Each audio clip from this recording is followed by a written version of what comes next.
Gott kvöld, Rauðaborðið hilsar. Við ætlum í kvöld að ræða svolítið Bjarna Benediktsson og stjórnmálaferilinn hans. Við ætlum að byrja hér að ræða sem sagt, við hvernig flokki Bjarni tók og hvernig hann skilur við hann og kannski ýmislegt annað. En til okkar er komin Margrét Helga Elísdóttir, Marinó Njálsson og Þórður Gunnarsson. Og við erum hérna bræðurnir Sigurjón og Gunnar Smári. En hvað Þórður, hvernig breyttist sjálfstæðisflokkurinn í meðferðum Bjarna Benediktssonar?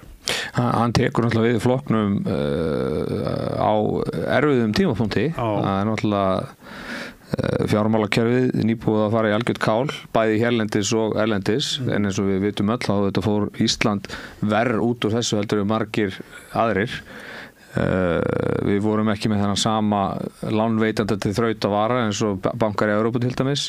Ég held að til dæmis evrópski bankar hafi ekkert verið í neitt sérstaklega betra stand heldur en inn í íslensku, en það var hins vegar ákveðið að svona við leiðum mér að sletta make an example á Íslandi og bankarnir fóru svo þeir fóru, en síðan þegar horftið tilbaka þá voru þessi neyðarlög sem voru sett reyndust mikið heilla spor og eitt af því svona merkilegasta sem Bjarni gerði og það ríkisstjórnin sem að hann var þáttakandi í og leiddi var að klára þau mál og taka bankana aftur til ríkisins og við erum núna þau bil hálfnuð að koma þeim aftur í hendur einkaaðila. Og í kjölfarið af því var hægt að afnema höftin og þetta var auðvitað tröllvaxin verkefni sem að hann hafði mikinn og mikilvægan þátt í. Kjölfarið þess tekur við mikið hagvaxtartímabil í Íslandi, sérstaklega eftir þegar ferðamennsku iðnaðurinn fer á mikið flug, svona frá árinu 2014-15 sérstaklega. Svo kemur hikst í það árið 2020 og Ísland lendir í sambærilegum vandræðum og öll önnur ríki heims. En ef við horfum á síðustu 3 ár þá hefur hagvöxtur á Íslandi verið sá mesti á byggðu bóli. Þannig að svona í efnahagslegu tilliti held ég að Bjarni geti litið stoltur öxl. Marinó, þú svipað skoðunar á þessu? Sko, ég er ekkert viss að Bjarni hafi haft svo mikið það að segja hver efnahagslegu framgangur var hér á Íslandi. Það var vissulega í fjármálaráðuneytinu og hafði svona og raunar að þá höfðu við efni til þess að hafa miklu meiri vöxt í efnahagslífinu heldur en við höfðum, en við getum svo sem þakkað peningamálastefnu Seðlabankans líka dálítið þar að hún hefur gengið dálítið út að það að klippa vaxtabrótana og slá niður vöxtinn. Þeir fóru í sérkennilega herferð þarna þetta leyti sem stöðugleika samningarnir voru gerðir sem hefði eiginlega, hvað að segja, hlutinir hefði geta gengið betur, en eins og ég segi, ég held að efnahagslegur vöxtur hefði verið góður hver sem hefði verið í fjármálaráðuneytinu eða í ríkisstjórn. Bjarni tekur við í mars 2009, 29. mars minnum að sé, og þetta er vissulega mjög erfiði tímar. Geir verður að segja af sig vegna veikinda og það varð einhver að taka við og Bjarni verður fyrir valinu. Við mögum ekki gleyma því að Bjarni tók við flokki sem hafði fengið 36,6% í kosningum undan og vissulega fenguður ákveðið högg á sig þarna eftir hruni sem var bara eðlilegt. En flokkurinn fór upp í 29% 2016. Þannig að það ekki eins og hann hafi ekki náð að rétta við sig eftir hrunið. En síðan bara fer að hallenda fæti og hérna það sem maður verður mest varfið hvað Bjarni einhvern veginn nær að býta af sér stuðningsmenn og traust og það svona dálítið sorglegt að sjá hvernig sú þróun varð en við kannski skoðum það betur eftir hvað það sem olli því fyrir sjálfstæðisflokkinn þá held ég að hans formannstíð sé ekki eins jákvæð eins og hefði ekki orðið og vegna hvers? Bara þetta hann er í ríkisstjórn í 11 ár og þar af 19 mánuði sem forsætisráðherra. Hann er ekki að sko boðberi sjálfstæðisflokksins eins og hann hefði geta orðið. Ég meina formenn sjálfstæðisflokks sem hafa verið í ríkisstjórn þeir hafa verið miklu stærri hluta síns tíma sem forsætisráðherra. En Bjarni virtist hafa verið afhuga því að taka sig það embætti eða hvort að það bara atvikaðist þannig að hann fekk það ekki. En sem öflugasti stærsti flokkur landsins þrátt fyrir þetta þá hefði hann átt að gera miklu oftar tilkall til þess að vera forsætisráðherra og vera andlit ríkisstjórnarinnar og þar með þess uppgang sem Þórður þá að tala um. En hann var það ekki. Það voru einhverju aðrir sem fengu að taka þetta hrós til sín eins og maður segja. En Margrét Helga, við svona fjölmiðlamenn, saknar þú Bjarna? Ég kannski legg ekki mat á það. Nei, það er þægilegu við mannandi gott að fá hann til að koma og... Já, ég meina hann er duglegur alveg að svara síman, nema kannski ekki núna, hann hefur ekki viljað allavega tjá sig þetta núna. Öfugt við marga, þú veist, það er þú veist, mér veist ekki að leyndamáli, það er mjög erfitt að fá Dagbjörn Eggertsson til þess að koma og erfitt að fá hann til þess að svara og þú veist, það eru fleiri svona sem að er erfitt. Já, en mér finnst þetta svolítið erfitt af því að ég er búin að vera svolítið hugsa yfir þessu síðustu daga því að þetta er þetta stórpólitísk tíðindi og mér hefur fundið svolítið erfitt að bera skynbragð á hans arfleið af því að þetta er svo langur tími, þú veist, 16 ár næstu því sem formaður og en þá lengri tími bara sem þingmaður að fyrir ungt fólk að hafa eitthvað annan samanburð, þú veist, það er engin annan samanburður og hann hefur verið svolítið svona andlit pólitíkurinnar á Íslandi. En ég mér fannst eins og það hefði verið orðið eitthvað slags vendipunktur í bankasölumálinu og að það hefði verið allt í einu upplifði ég já, ég fór svolítið að hlusta og að það virðist hafa verið þarna einhver svakaleg sár sem að hefði aldrei gróið og ég held að það hafi verið ákveðin vendipunktur í Íslandsbankasölunni þar sem að einhvern veginn allt maður sá einhvern veginn bara í tölunum að fylgið bara fór stiglækkandi og þá fór maður líka svolítið að horfa á bara hrunið einhvern veginn Ísland fyrir og eftir hrun að þetta er auðvitað verið rosalegt ólgutímabil og alveg svo þú bendir á að maður náði sér alveg á strik stundum en það var eins og traustið hefði aldrei fyllilega komið aftur. En til að bregða því sem Marino sagði, hann segir að Bjarni hefði kannski geta orðið stærra númer heldur en hann var í raun og verið þó hann sé vissulega aðsópsmesti stjórnmálamaður síðustu 20 ára, það er ekkert að halda neinu öðru fram. Kannski hugsar hann þetta bara þannig að það skiptir ekki máli hvaða ráðherra ég er. Mitt hlutverk sem kjörinn fulltrúi og í ríkisstjórn er að gera það sem ég get og stuðla því að það sem funkar undir ríkisstjórn í landinu og ef ég þarf að vera í fjármálaráðuneytinu og einhverju annað þarf að vera forsætisráðherra, ok, það þarf bara svo að vera, kannski það besta leiðin til að láta þetta ganga upp.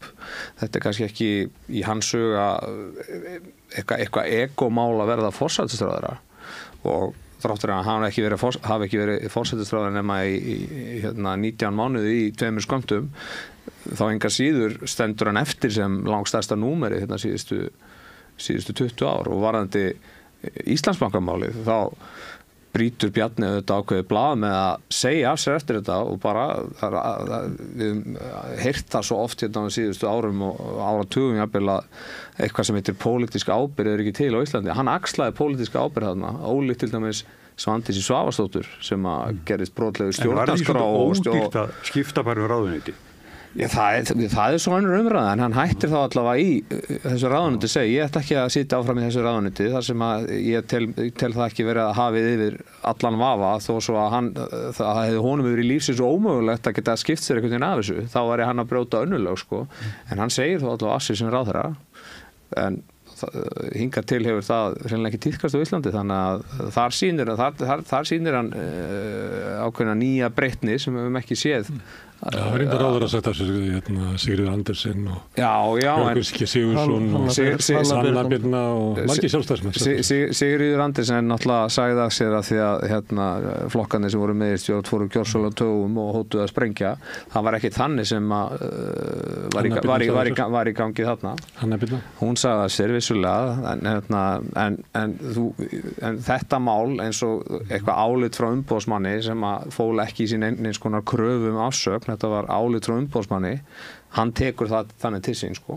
En honum hefði bara ekkert verið vært, og ég meina hann sagði það bara sjálfur, það hefði bara ekkert verið friður neitt sko. En var Svandísi vært eftir að hafa brotið stjórnarskrá og stjórnsýslulög? Það voru ekki sömu viðbrögð og á almenningi við hennar afglöpum eins og hjá Bjarna, það voru bara það sá strax í skoðanakönnun, það sást í mótmælum, og það bara, ég alveg sammála hér að ríkisstjórnin hefur fjall út af Íslandsbanka sölunni. Hún var bara svona lengi á leiðinni. Bjarni var þarna 1,5 ár rúmt að segja af sér sem fjármálaráðherra, og þegar að þangað var komið, þegar hann loksins sagði af sér, þá var eiginlega, ég meina fylgi VG var komið niður í eitthvað 5 eða 6% og fór undir 5% stutt eftir það, og það var eiginlega allt farið út úr þessu ríkisstjórn, þannig að það að hann skildi ekki bara axla ábyrgð þegar að það var augljóst að almenningur viðbröðum voru svipað og hér hafa lýst. Þetta erum við aftur lent bara, lærðum við ekkert af hruninu, var stemmingin, ég meina þeim munið eftir þessum tíma í apríl. Við getum náttúrulega að diskutera fram og tilbaka hvað fældi ríkisstjórnina, þetta var augljóslega nokkrir hluti sem höfðu safnast upp, en augljóslega var það endanlega svo staðreynd að VG sleit ríkisstjórninni á landsfundinum sínum. Þetta var málið sem að dró úr vinsældum ríkisstjórnarinnar, dró úr vinsældum Bjarna ég er alltaf svolítið og dró úr tröstum á Bjarna, þannig að við höfum aldrei séð neitt mælast jafn lágt eins og hann, og síðan fóru flokkarnir bara hver á fætur öðrum og guldu hryllilegt afhróð í þessari ríkisstjórn. En má ég fara aftur til 2009 þegar hann kosinn?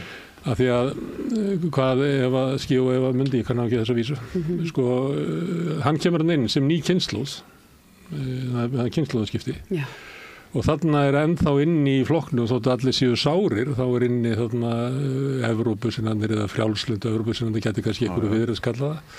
Þarna voru inni fullveldisinnarnir sem eru kannski að leita skjóls í miðflokknum eða jafnvel yfir í viðreiðsflokknum. Þarna var líka Sjálfstæðisflokkurinn breiði tjaldbúð, og það má halda því fram að stór hluti kjósenda Flokks fólksins komið þar. Ég vilja halda því fram að eitt af því sem að Bjarni gerði raunverulega til þess að ýta undir klofning þessara tjaldbúða var bréfi sem hann sendi út fyrir kosningar 2013 og stóð aldrei við að kalla aftur skerðingar, og ég held að í því þeim svikum sem að eldra fólk upplifði gagnvart flokknum, sem að flokkurinn hafði áður haft bara 50-60% fylgi fólki yfir 70, að hann hefur aldrei náð því aftur, og inn í þessu tómarúmi, eða hvað við kalla það, var Flokkur fólksins stofnaður og er núna orðin, hvað er ekki 11 þingmenn eitthvað, sem er bara risastórt sko, og við tökum svo Viðreisn sem að við getum sett að segja brot út úr Sjálfstæðisflokknum, að þar eru 11 og það eru 10 í Flokki fólksins, það er 21 þingmaður, og allir við getum ekki helmingin af þingmönnum, þetta ekki 4 frá miðflokknum sem Sjálfstæðisflotta fólk. þá eru komið 25 þingmenn, Sjálfstæðisflokkurinn sjálfur með 14 og erum vel með 2 á láni vegna þess að með við því sko atkvæðamagn ætti að vera með 12, en það meðal annars út af VG og Píratar og Sjálfstæðisflokkurinn þing sem hann með 14. Þannig að þegar hann byrjar þá hann með þessa tjaldborg og auðvitað í sárum og þetta var átakafundur, var svona vilji til þess að hafa uppgjör en reyndist ekki ná fram að ganga, var svolítið þakka niður. Og hann byrjar að reyna að endurreisa Sjálfstæðisflokkinn, virkar ágætlega í stjórnarandstöðinni, hann mældist þarna, held ég 36% eitthvað. En hann, við getum sagt að hann hafi verið óheppinn í kosningunum, að Framsóknarflokkurinn stelur eiginlega glæpnum, ef að hefði ekki komið EFTA-dómstóllinn með sína niðurstöðu 10 dögum fyrir kosningar, að þá getur víst að þessi sveifla hefði orðið til Framsóknarflokks Sigmundar Davíðs og kannski hefði sko möguleikar Bjarna að halda saman Sjálfstæðisflokknum orðið meiri. Á móti kemur segja menn að það er bara breytti tímar, ekki bara hér, heldur allstaðar, að þessi svona hugmynd og svona breiða tjaldbúð er eiginlega fallin allstaðar, en það er svona ástæða fyrir því, það er hrunið, það er að það var svona, það að ná hópnum saman aftur tókst ekki, það kom ekki sko sigurinn sem að fekk fólk til að vera áfram í tjaldbúðinni og síðan verður bara mjög hratt undanhald að það eru ákvarðanir sem eru teknar í þessar ríkisstjórn 2013-16 sem að veldu því að Viðreisn stofnuð og sem að getur rakið svona að það eru ákvarðanir sem að Bjarni stendur fyrir sem að veldur því að klofnar og hann skilar ekki atkvæðum, hann heldur fólkinu ekki saman. En hann gerir eitt og hann hefur alltaf mætt á landsfund og sagt að ég kem ekki með fylgið og ég kem ekki þú veist, með hitt og þetta og þetta er ekki, en við erum alltaf ríkisstjórn og þessar ríkisstjórnir sem ég hef sittið í, þær eru meira og minna að framfylgja stefnunni sem eru samþættir á landsfundi.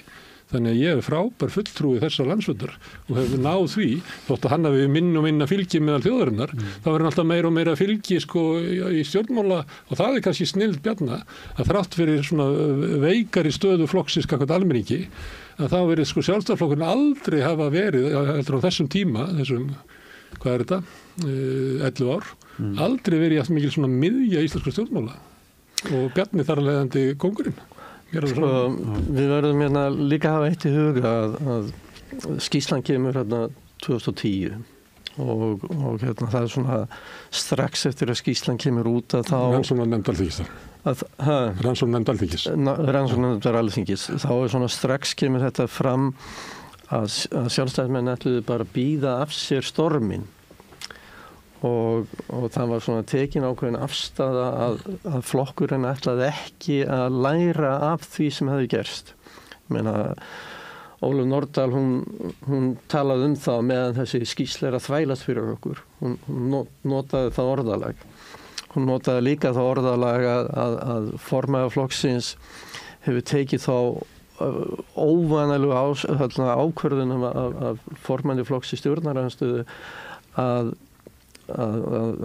vera fylgjandi því sem er hagstætt fyrir þjóðina og þetta voru svona ákveðin skeyti sem komu frá flokknum það að hann væri að verða dálítið sérhyggju flokkur sko, hann væri að færast frá því að vera þessi sjálfstæðisflokkur eins og við kannski þekkjum betur sem eldri erum það sem var stétt með stétt og það var staðið með umbótum til almennings og fleiri til þessu og þetta er það sem ég sé svona þegar maður er að fara í gegnum fletti gegnum blokkfæslu. Mér þetta ekki gera strax vegna þess að það sést til dæmis í að Bjarni studdi síðasta ISF.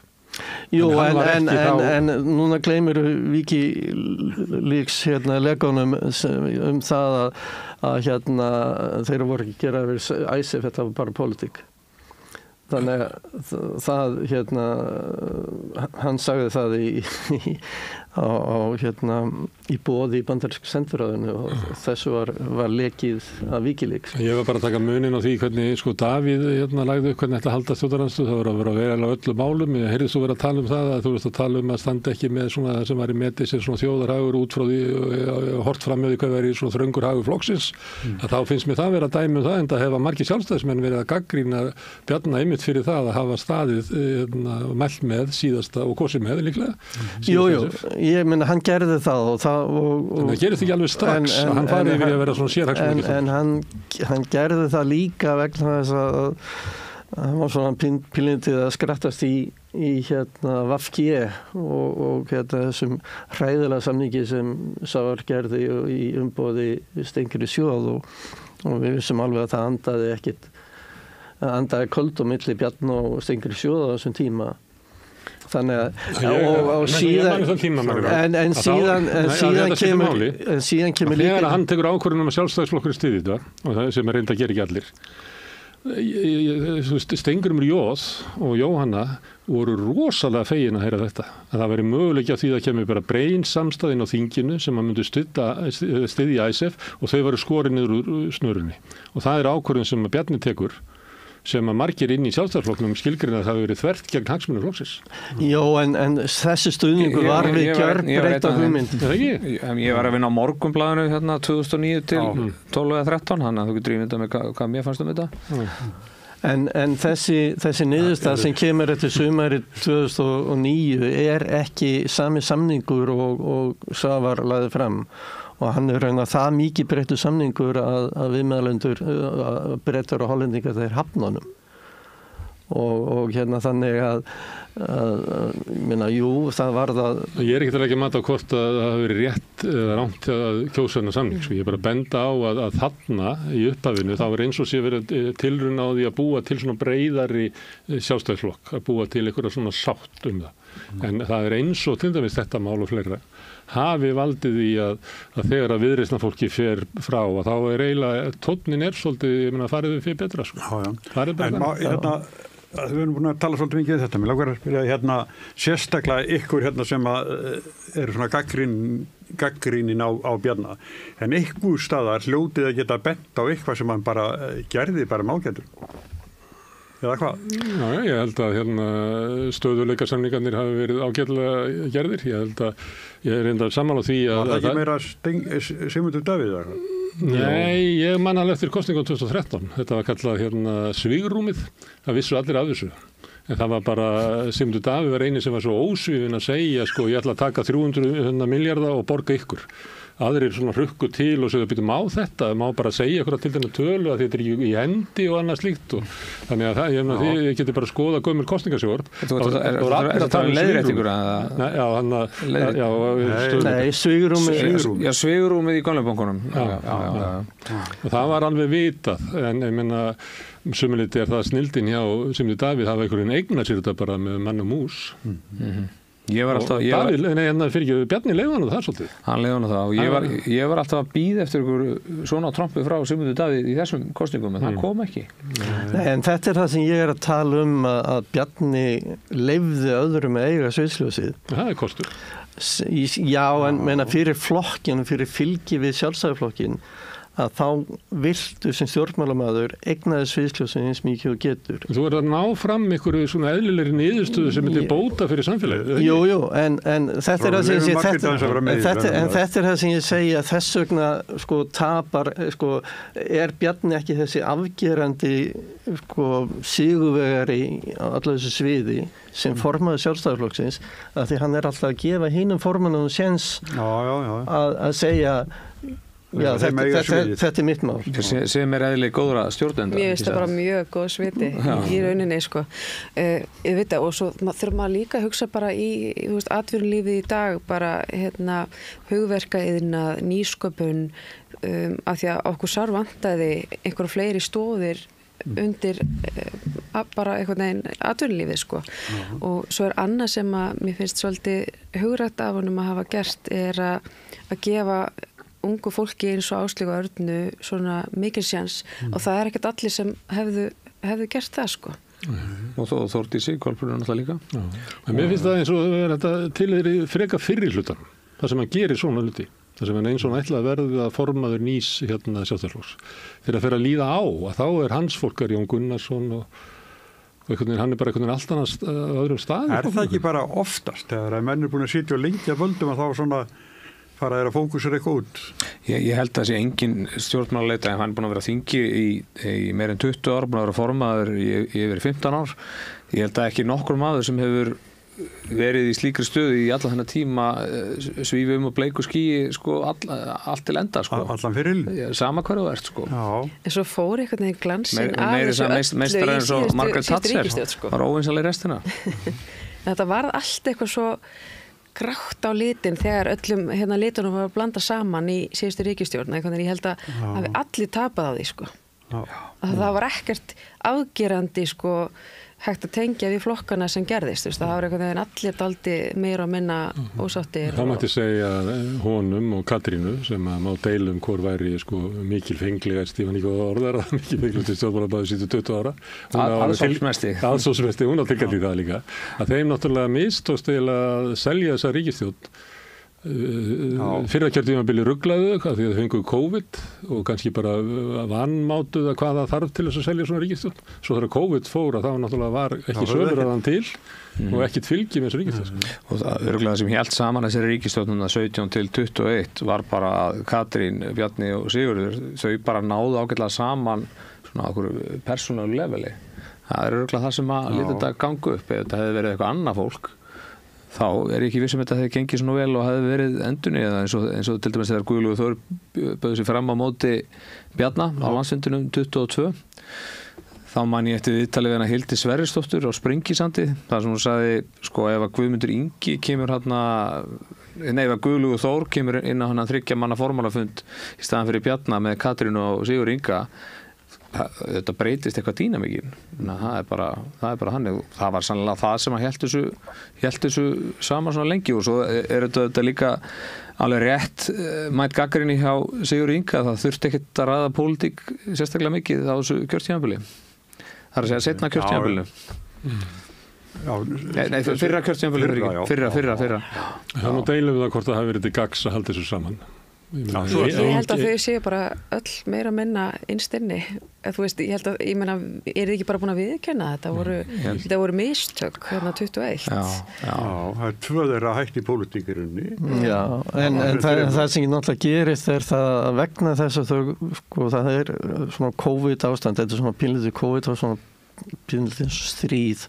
Þú skiptir ekki stjórn í stríði. Og ef það hefði ekki verið COVID þá ég ekkert vissum að þessi ríkisstjórn hefði haldið áfram ég ekkert vissum að þau fengið þetta fylgi sem þau fengu þau fengu þetta fylgi fram að sko bankasölu þau fengu 60% stuðning þessi ríkisstjórn varðin sko 6 ára gömul 5 ára gömul bættu við sig sko en við verðum pínlítið líka framsókn sem bætti við sig 21 þarna er ekki best að hversa framsókn ég fór að skoða því stuðningi við ríkisstjórnina þarna í apríl áður en að bankasalan verður opinber og þá var ríkisstjórnin með 60% stuðning sem er bara fáhært á Íslandi sko. Mér finnst líka sko að því maður urðu allir svo brjálaðir í COVID og menn vildi svo hratt gleyma og setja þetta aftur fyrir sig og ég bara skilði það mjög vel sko en mér finnst fólk hafa verið svolítið ósanngjarnt gagnvart þeim í einhvern veginn að skoða þetta þú veist í aftursætis í baksinspeglinum að mér fannst þau standa sig bara vel þú veist, þetta er eitthvað svona agnúar hér og þar, en svona heilt yfir vel á bara alveg ótrúlega erfiðum tímum og mann gleyma sko að því þú veist, hjá mér er þetta svo fersku minni vegna þess að þú veist, ég fylgist með þessari óværu, sé hverslags usla hún veldur í Kína fer með henni til Ítalíu og er að skrifa sko kona á Ítalíu sem er föst heima með lík eiginmannsins síns og það er ekki hægt að sækja líkið af því það er allir hræddir við veiruna og það er verið að heilbrigðisstarfsfólk er að velja hverjir lifa og hverjir deyja. Þetta voru kringumstæðurnar sem að þau stóðu frammi fyrir Guð hvað ég er fegin að hafa ekki verið í þeim aðstæðum sko. En afsöluðu sér ekki völdum? Sko þau leifðu sko aldrei þessu vant að leifðu íslensk stjórnmálamenn sérfræðingum að taka sko koma með sérfræðinlegginn og það var þeim að fyllt. Það var gott en svo kannski svo lengi eins og hefur verið gert í snjóflóðum og hefur gert núna í eldsumbrotum og þetta er vanalegt sko. Já, þetta er ekki að sviði stjórnmálanna. Nei og þetta er það sem er svona aðeins að breytast og það er mjög fínt en ég held að það sem hafi gerst líka í COVID að þjóðin fór í svona dálítið naflaskoðun og fór að skoða betur og svo kemur Íslandsbankasalan hann og nýta og það svona enn eitt atviki sem tengist Bjarna og fólk svona fekk pínlítið sjokk ekki aftur og þannig upplifði ég það minnst það var svona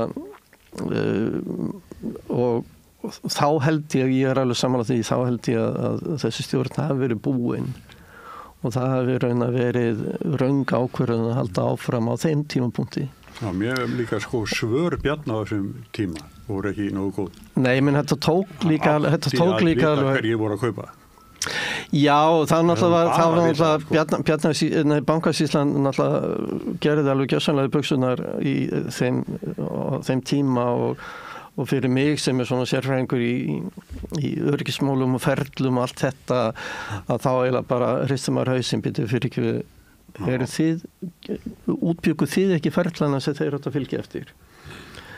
Nei, það var eitthvað rosalegt vantraust og líka bara, sorry, afsaka, ég alltaf að vísa í einhverju tölur en það var bara búið að mæla að bara Íslendingar treystu sér ekki, vildi ekki selja bankan en það var farið í það og það endaði svona og bara fyrir mig að því að ég er nú frekar ung eða svona, þú veist en af því að ég var í menntaskóla þegar hrunið var og svona þannig að þú veist, það er rosalega mikið lítið svona fyrir eftir hjá mér.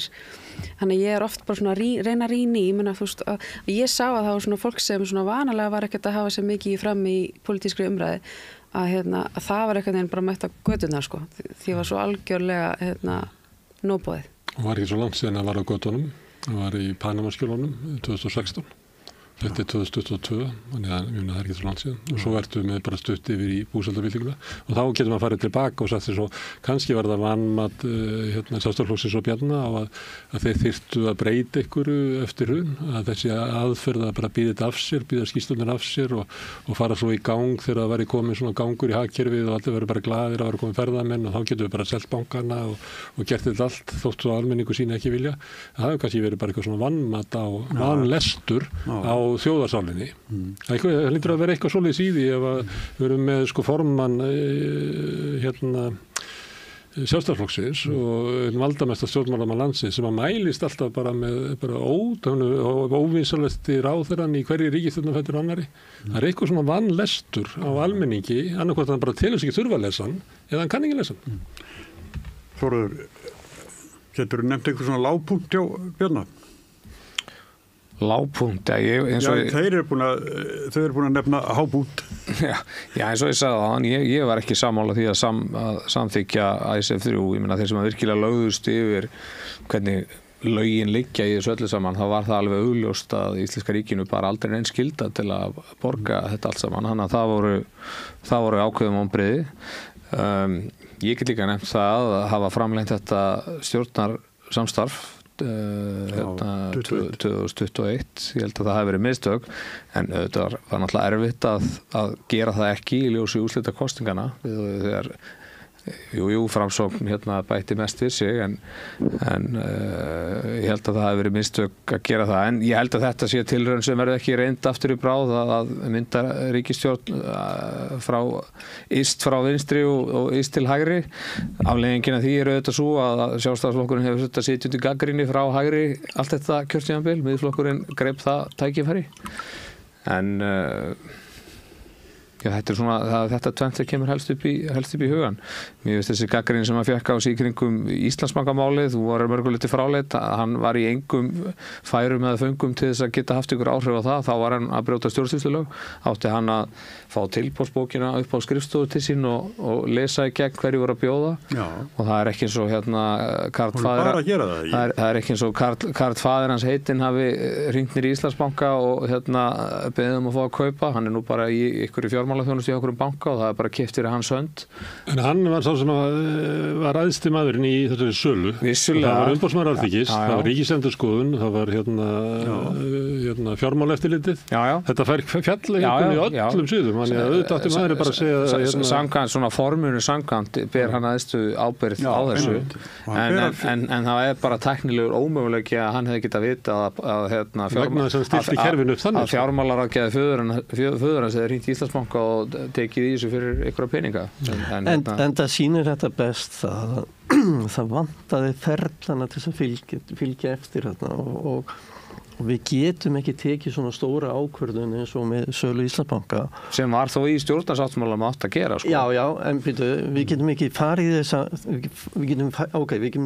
þessa framkvæmd nema það að allir sem taka þátt í henni, þá það Bankasýslan, þá það Íslandsbanki sjálfur, þá það söluaðilarnir sem koma að þessu, þeir hafi alveg kristaltæra ferla til að fara eftir reglur það hvað má og hvað má ekki. Og þetta það sem var helsti vandinn á þessu tíma. Vandinn var ekki í mínum huga, shit happens. Benedikt, félag í eigu Benedikts keypti þarna einhvern smánarlega hlut sem raun og veru skiptir engu máli í stóra samhenginu. En það voru ferlanir, verklagsreglunar til að fara eftir. Það var ekki siðgæðisvitundin var ekki á réttum stað hjá neinum þeirra. Mér fannst vera miklu merkilegra að sjá Björn Braga og einhverja svona no-name aðalega vera talda að vera fagfjárfesta. Mér fannst það vera miklu alvarlegri hlutur í þessari Íslandsbankasölu heldur og nokkuð tíma það að Benedikt hafi keypt í þessu. Mér fannst reiðialdan reis upp þegar fyrst átti ekki að birta listan hverju keyptu. Svo var hann byrtur og ég held að það var Katrín Jakobsdóttir sem beitti sig fyrir því að hann var byrtur. Nei, það var Bjarni sem beitti sig. Já, hann alltaf var það byrtur. Það var Bjarni sem tók ákvörðun. Og þá var listi og þá var ekki bara Benedikt sem að fólk var reitt yfir. Þannig að mættu bara allir aðaleikendur hrunsins. Þarna voru Bakkavarabræður og þarna var Jón Ásgeir og þarna var gott ekki Óli Ól og þau voru mættir allir. Þannig að reiðin ekki bara út af hvernig staðið að sölunni. Heldur reiðin kannski uppgjör við hrunið. Að það sem gerðist þar, að niðurstaðan svo að þetta bara sömu gæjarnir sem eiga Ísland. Og við erum að fara að selja þeim bankan á. Helstu hrunverðinir hafa komið þar. Já. Og við getum alveg sagt að þetta sama er að endurtaka sig núna við kaup Landsbankans á TM. Að þar í Kviku ofsalega margir hrunverjar. Og það að vera að borga Kviku milljarða ofan sem renna síðan beint til eigendana sem eru fyrirhugaðir hrunverjar sem voru búin að flytja inn peninga til Íslands í gegnum fjárfestingarleið Seðlabankans og þetta var svona enn eitt þetta að það var ekki búið að siðgæðisvæða þjóðfélagið að þetta allt sem stóði í siðgæðisluta skýrslunar hafði ekki komist til skila. Svo held ég að sé nú líka vert að minnast á það að þeir sem keyptu í Íslandsbanka, það nú bara rétt til að nýla núna síðustu vikum sem að gengi bréfabankans skreið upp fyrir söluverðið, þannig að allir þeir sem keyptu þessu banka. Það ekki rétt, það fór mjög hátt yfir það fyrst og svo lækkaði niður. Nei, það fór nánast strax niður, þannig að þeir sem keyptu í þessu eru meira og meira búin að tapa peninga á þessu. Svo það annar mál. Þannig að ríkissjóður, hann rauninni sigurvegari þessari sölu, hann fekk algjört toppverð fyrir þetta, rétt árum vextinni byrjaði að hækka. Það hefur verið bent á það hér að könnun sem Bankasýslan gerði sjálf sem að spurt hvort almenningu vildi selja bankan og það var bara mikill meirihluti almenning sem vildi það ekki. Samt voru stjórnvöld að þröngvað í það vesenið í málunum. Og þetta ástæðan fyrir því að afkoma ríkissjóðs á þessu og næsta ári verri heldur en var lagt upp með í fjármálaáætlun núna sem var gefin út fyrir snemma á síðast ári. Það er út af tvennu, það er út af því að Íslandsbankasalan kláraðist ekki og svo útgjöld vegna Grindavíkur. Það er nú allur ólesturinn á fjármálum ríkisins sem að Kristrún og Jóhann Páll væla núna mikið. Við getum álega þetta öðruvísi ástæðan fyrir hallanum er svo að það voru ekki sóttar tekjur vegna þess að öllu að selja bankan. Þannig að ef þú eru bara afla tekna á móti gjöldum í staðan fyrir að fara að selja silfri frá ömmu að þá hefði verið ekki þetta gat á ríkissjóði. Og það er önnur arfleið sem ég ætla að ræða hérna á eftir ríkisfjármálin undir Bjarna. En núna vinstri stjórnin búin að segja að þeir ætla ekki að hækka neina skatta. Við reistum að setja það. Já, en Þorgerður Katrín sagði það og horfði í augun á 13 árum og sagði við ætlum ekki að hækka þessa skatta, ekki þessa. Þannig að þetta alræmda EHF-gat sem átt að loka, það sem ég veit nú í rauninni ekki hvað það verður ekki gert í því.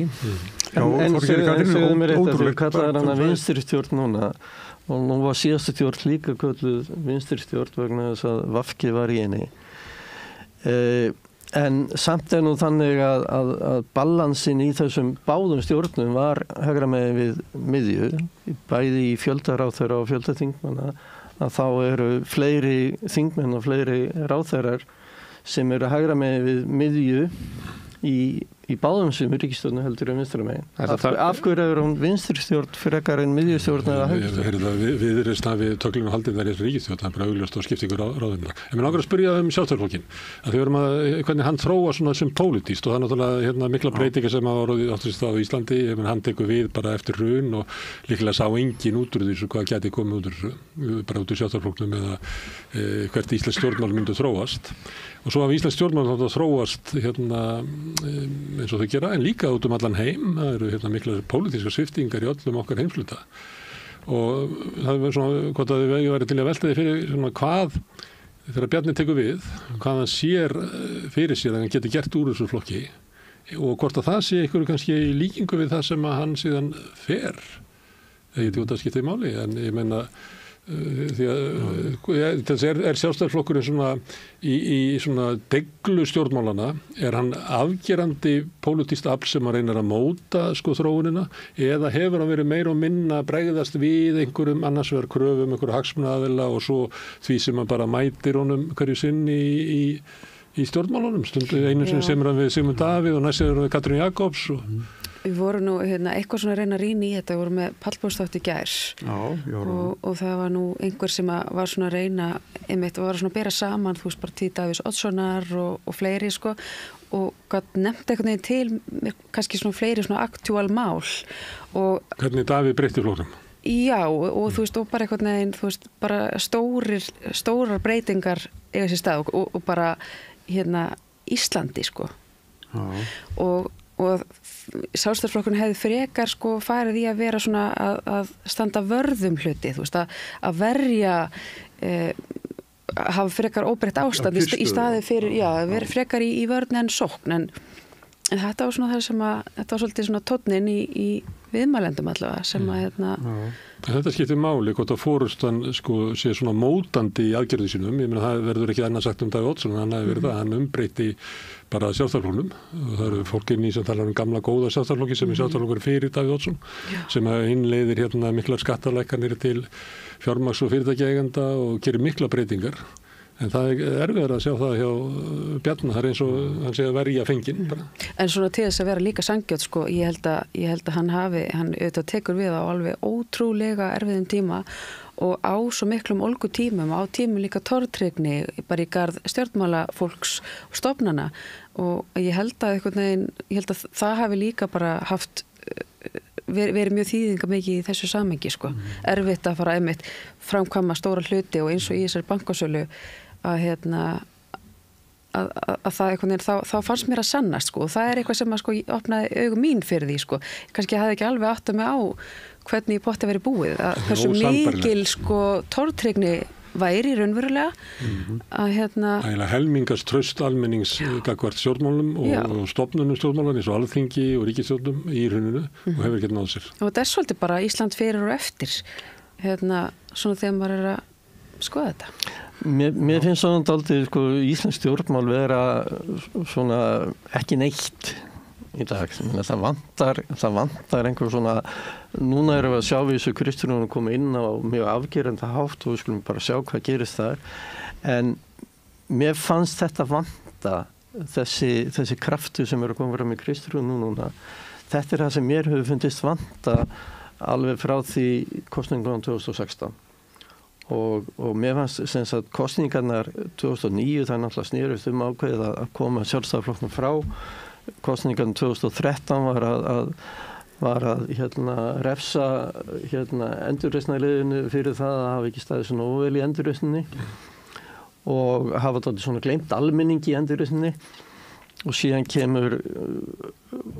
fær Sjálfstæðisflokkurinn glimrandi kosningu 2016 og það er alveg hægt að skrifa það á góða stjórnunarhætti hjá Bjarna en síðan er bara eins og það verður bara móð Það er búið að vera frá 2016 til 2022 þá voru menn að berjast við að koma rammaáætlun í gegn.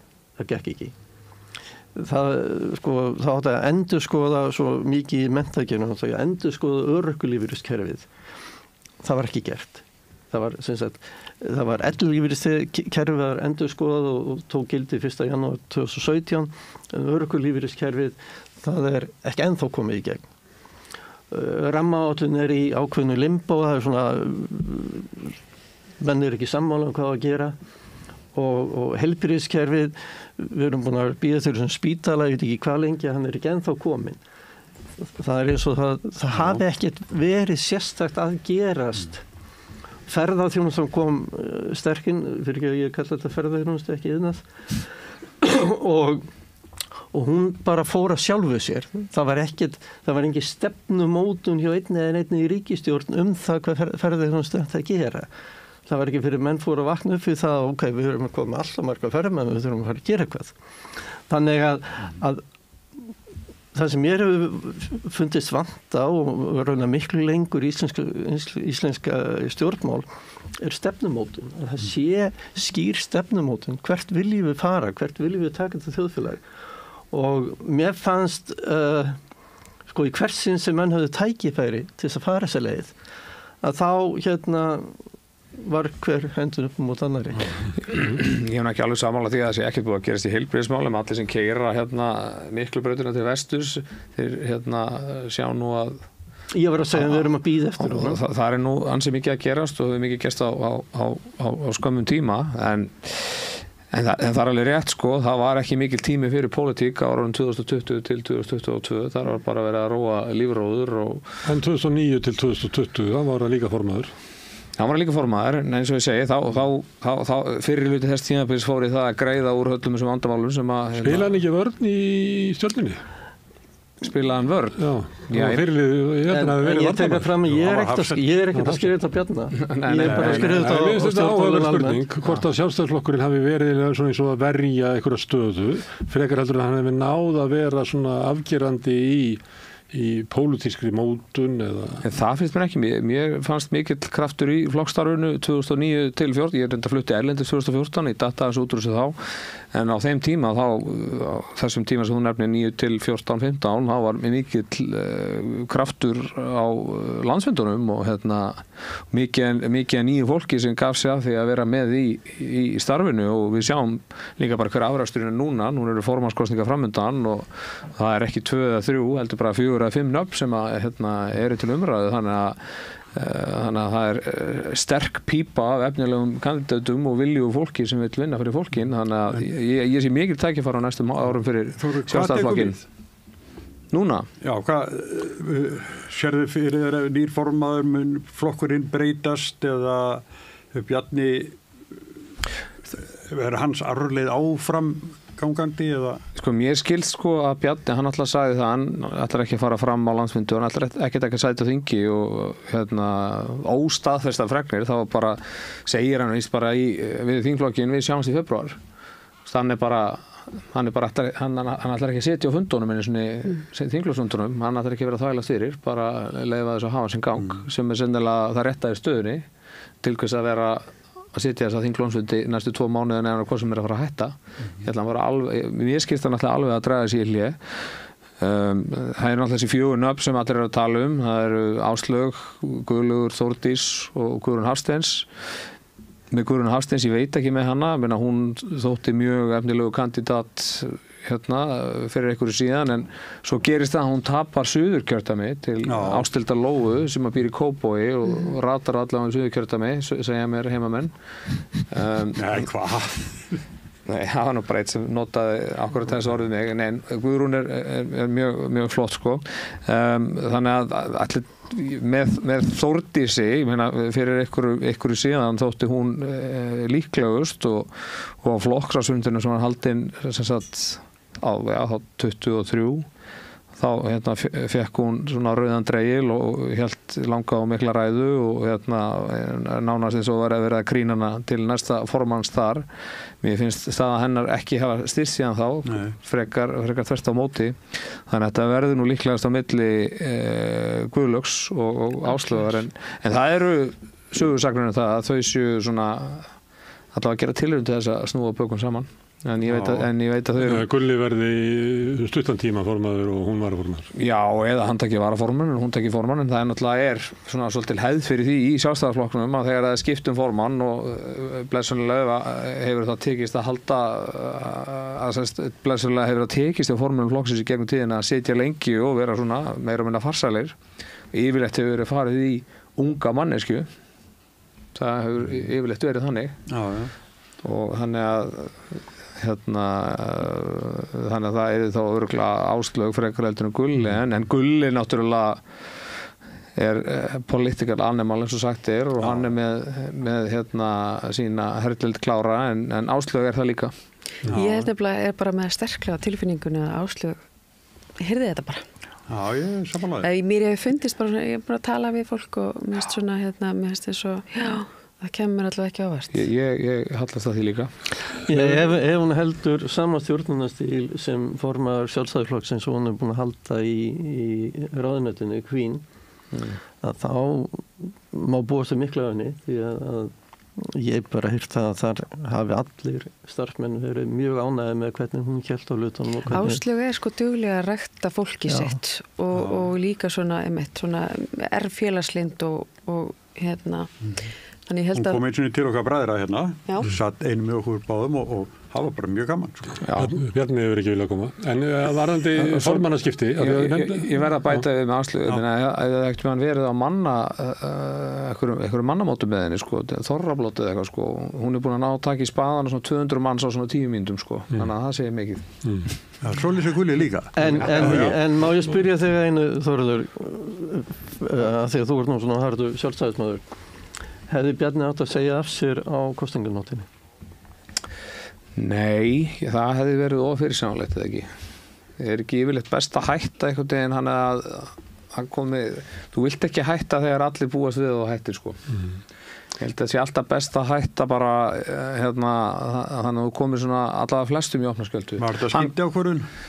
Það held ég ekki eftir á hyggja, hann var svo sprækur og hress og grimmur í kryddsildinni þannig að maður sá, hann bara mættur, hann ekkert að fara að hætta. Það var ekkert farasnið á honum þar. Held allir, hann bara til í slægin, þá var hann búin að búa til þá hugsun sig, en þá mitt flott bara að láta sig að hverfa sviðinu þegar sískildi. Það vantar eitthvað í þetta samt. Fyrir mig, mér finnst það hann hætti ekki á kosninganótt vegna þess að það var ennþá von að geti komið flokknum í ríkisstjórn.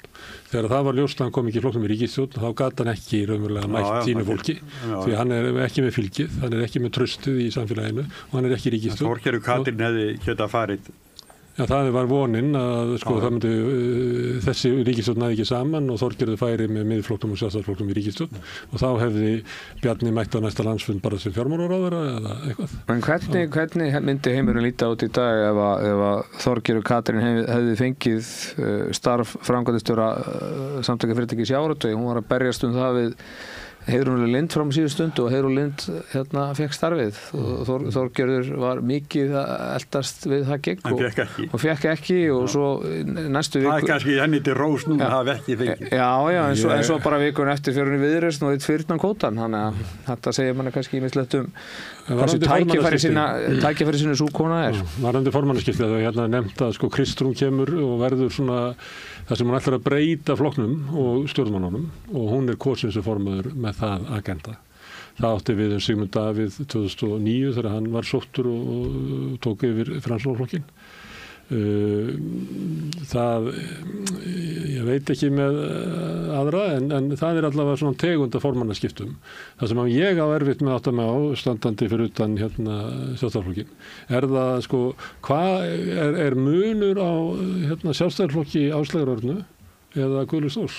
Þú veist, ef maður ekki bara í öðru liðinu einhvern veginn og heldur með því, að til dæmis við sem ákvæmdu hvorki með Manchester United eða Liverpool, okkur í hjartalega saman hvernig þessu leikur fer. Akkur ætti að breyta einhverju fyrir Ísland, hvor þeirra vinnur eða fyrir flokkin, er öðru í sér flokkur í Áslaug Örn eða Guðlaug? Í mínum huga stóru munurinn á þeim tveimur að Guðlaugur Þór miklu grimmari í innanflokksvígum. Áslaug Arna hefur minni áhuga á því að stúta einhverjum samflokksmanni sínum af því að hann ekki 100% með henni í liði eða gæti mögulega gert henni ógagn ekkert tíma seinna. Guðlaugur hikar ekki við það að skipta sér að einhverju prókjum hinum inn á landinu því að svo að hans maður komist áfram og einhver sem að hann hefur eitthvað á móti dett út. Ósáttur ef hann tapar. Já, hann er fyrir okkur sem ekki í flokknum, þá skiptir það engu máli, hvor vinnur? Já, ég meina, þú las pistilina Kolbrúnar Bergþórsdóttur og þá Jesús menns í hádegismóum yfir því að F. Guðlaugur myndi vinna, sagði hún. Hún var að stinga upp á Guðlaug og hún fikk bara alla upp á móti sér, þannig að það er greinlegt að hann á afsögulega marga óvildarmenn innan flokksins. Og öfugt. En ég alltaf að spyrja að því, verður Sjálfstæðisflokkurinn öðruvísi flokkur? Ég ekki treyst ég mig til þess að ræði. Guðlaugur Þór hefur alltaf lagt mikla áherslu á það og er bara mjög góður í því að tryggja sér yfir á því kjördæmaráðum, þessu hverafélagi, þessari stjórnþarna og er alltaf að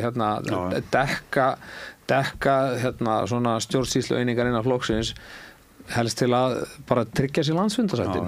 Hann hugsaði þetta þannig sko. En fyrir hvað stendur hann innan Sjálfstæðisflokksins? Hefur ekki alltaf verið að tala svona annars var íhaldsarmur og svo eitthvað frjálslindis? Ég meina þegar kemur að pólitísku skoðunum Guðlaugs Þórs þá ég myndi ekki segja að ég er ekkert ósammála honum nein megin atriði, þú veist, við erum örugglega sammála flest svona pólitískt séð, en það svona kannski þessi aðferðafræði innanflokks sem að hann notar sem að hugnast mér ekki að því að ég myndi halda þessar innri stofnanir flokksins, þessi málfundafjölög, kjördæmisráð og allt þetta, hvað þetta heitir, þetta ætti svona frekar að vera samviska flokksins og grasrót, frekar heldur bara tæki til að vinna sæti á landsfundi til að búa sjálf sig til brautagengi. En er þetta þá meira persónlegt heldur en málefnilegt? Af því að ég hef alltaf staðið þeirri trú að það væri þessi öfl sem væri að takast á áhrif til þess að það kemur þá fram í stefnunni og til framkvæmda.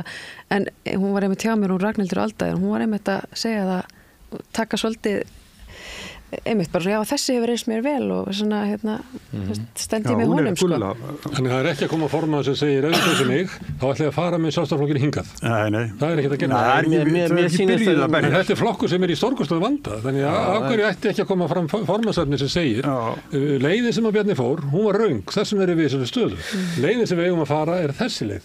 Það er engin... Nei, ég meina, ef þú tekur þetta með það sem þú ert að segja þá ef Guðlaugur verður kosið þá er öllum líkindum verður annar enn eitt klofningur út úr Sjálfstæðisflokknum vegna þess að hann er greinlega svona við og þið. Hann tapar nú fyrir Bjarna. Já, ég segi það þannig að ef það heldur áfram þetta við og þið innan flokksins að þá bara heldur litlu flokkunum að fjölga hægra með við miðju á Íslandi eins og ég sagði hérna í blogginum minni í gær að þegar Bjarni tók við að þá var einn hægri flokkur á Íslandi og eini hægri flokkurinn sem fekk þingmennu kosna 2009 og 2013 var Sjálfstæðisflokkurinn.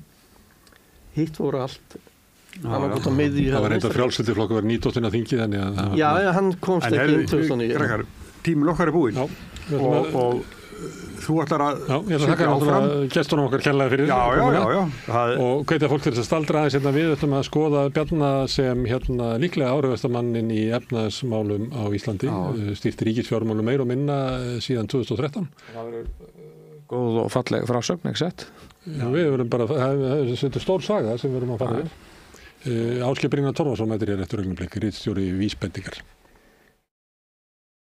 Gerist áskrifendur á Samstöðinni og taki þátt í að byggja upp öfluga og róttæka samfélagsumræðu. Allt það besta er ókeypis. Knúsaðu vini þína.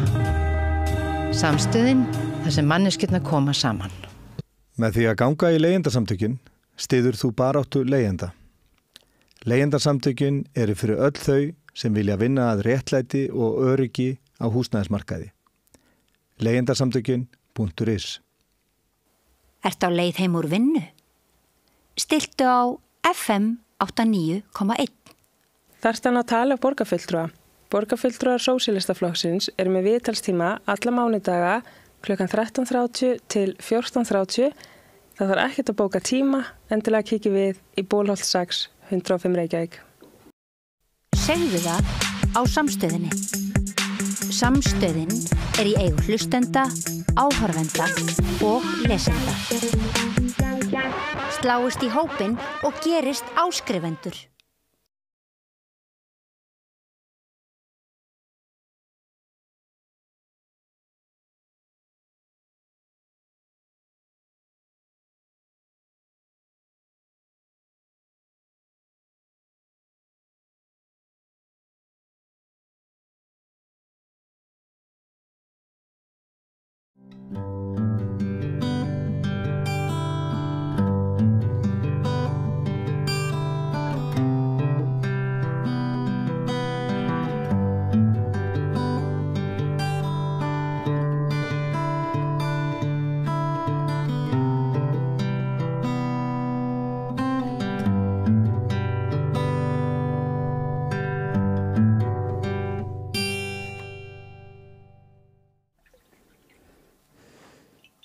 Já, við erum komin aftur. Við erum með, svona sérstaka útgáfu á Rauðaborðinu í kvöld sem að fjallar öllum Bjarna Benediktsson. Þau voru hérna áðan að spjalla svona Sjálfstæðisflokkinn og Bjarna og hérna á eftir að þá ætlar Sigurður Magnús að fá nokkra gesti til þess að ræða svona spillingarmál af því að það er nú frægt að Bjarni fór í gegnum mörg spillingarmál og sumuleyti þá má segja það að spilling hafi verið miklu meira til umræðu á stjórnmálatíma Bjarna heldur en nokkuð tíman áður. Þannig að við sjáum til hvað kemur út úr því. En Bjarni hefur náttúrulega verið áhrifamesti maðurinn í íslensku efnahagslífi eiginlega frá 2013. Hann hefur verið lengst af tímanum verið fjármálaráðherra. Ég held að hann hafi skilað allavega 10 fjárlögum og ég fengi hingað Ásgeir Brynjar Torfason, ritstjóra Vísbendinga til þess að svona veltaði fyrir sér hver er hérna efnahagsstefna og kannski svona ríkisfjármálastefna Bjarna sem eru haft áhrif á okkur.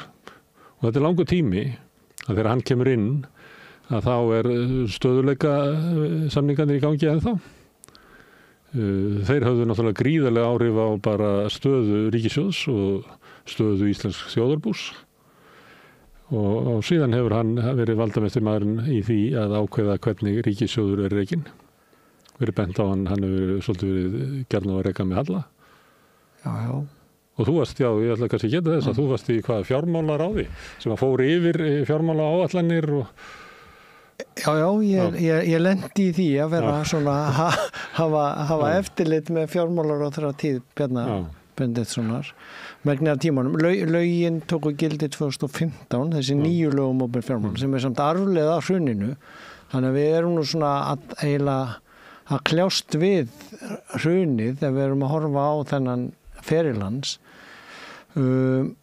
og það tók þetta mörg ár að setja þessi lög en ég vel til að bakka í það sem þú ert að tala um að hann og Sigmundur Davíð taka við þegar Sigmundur í Framsókn 2013 og notabenni höfðu greitt atkvæði gegn frumvarpinu stöðugleikaframlögin þar sem er lagður grunnurinn að því að kröfuhafanir skili til Íslands og innlendu eignunum öllum. Það er að segja að það er svona loka útfærslan á þessum neyðarlögum sem voru sett sem voru kölluð til andskotans með útlendingana. Við reyndum aðeins að koma að þessu hérna í fyrra spjallinu. Já, ég var í sundi. Hérna hvernig Sigmundur Davíð tókst eiginlega svona stela þessari frægðarsól sem að þessu fylgdi. Því að ég man alveg eftir því í kosningabaráttunni 2013 og það var þetta kallað svigrúmið og hitt og þetta. Það sem allir vissu af þessu. Það trúði engin stjórnmálamaður að mætti raunverulega að fara að nefna einhverja tiltekna uppbæði eða ráðstafa þessu fé fyrir en það væri í húsi. En Sigmundur Davíð bara gerði það og margir halda það hann hafi fundið upp sko. Nei, og ég meina sko 12. mars 2012 voru samþykkt þessu lög. Ég man alveg, ég var að fara að flytja heim árið seinna sko. Og þá í raun og veru lagður þessi grunnur. Þetta var kvöldfundur á þinginu út af mörkuðunum og kröfuháfunum.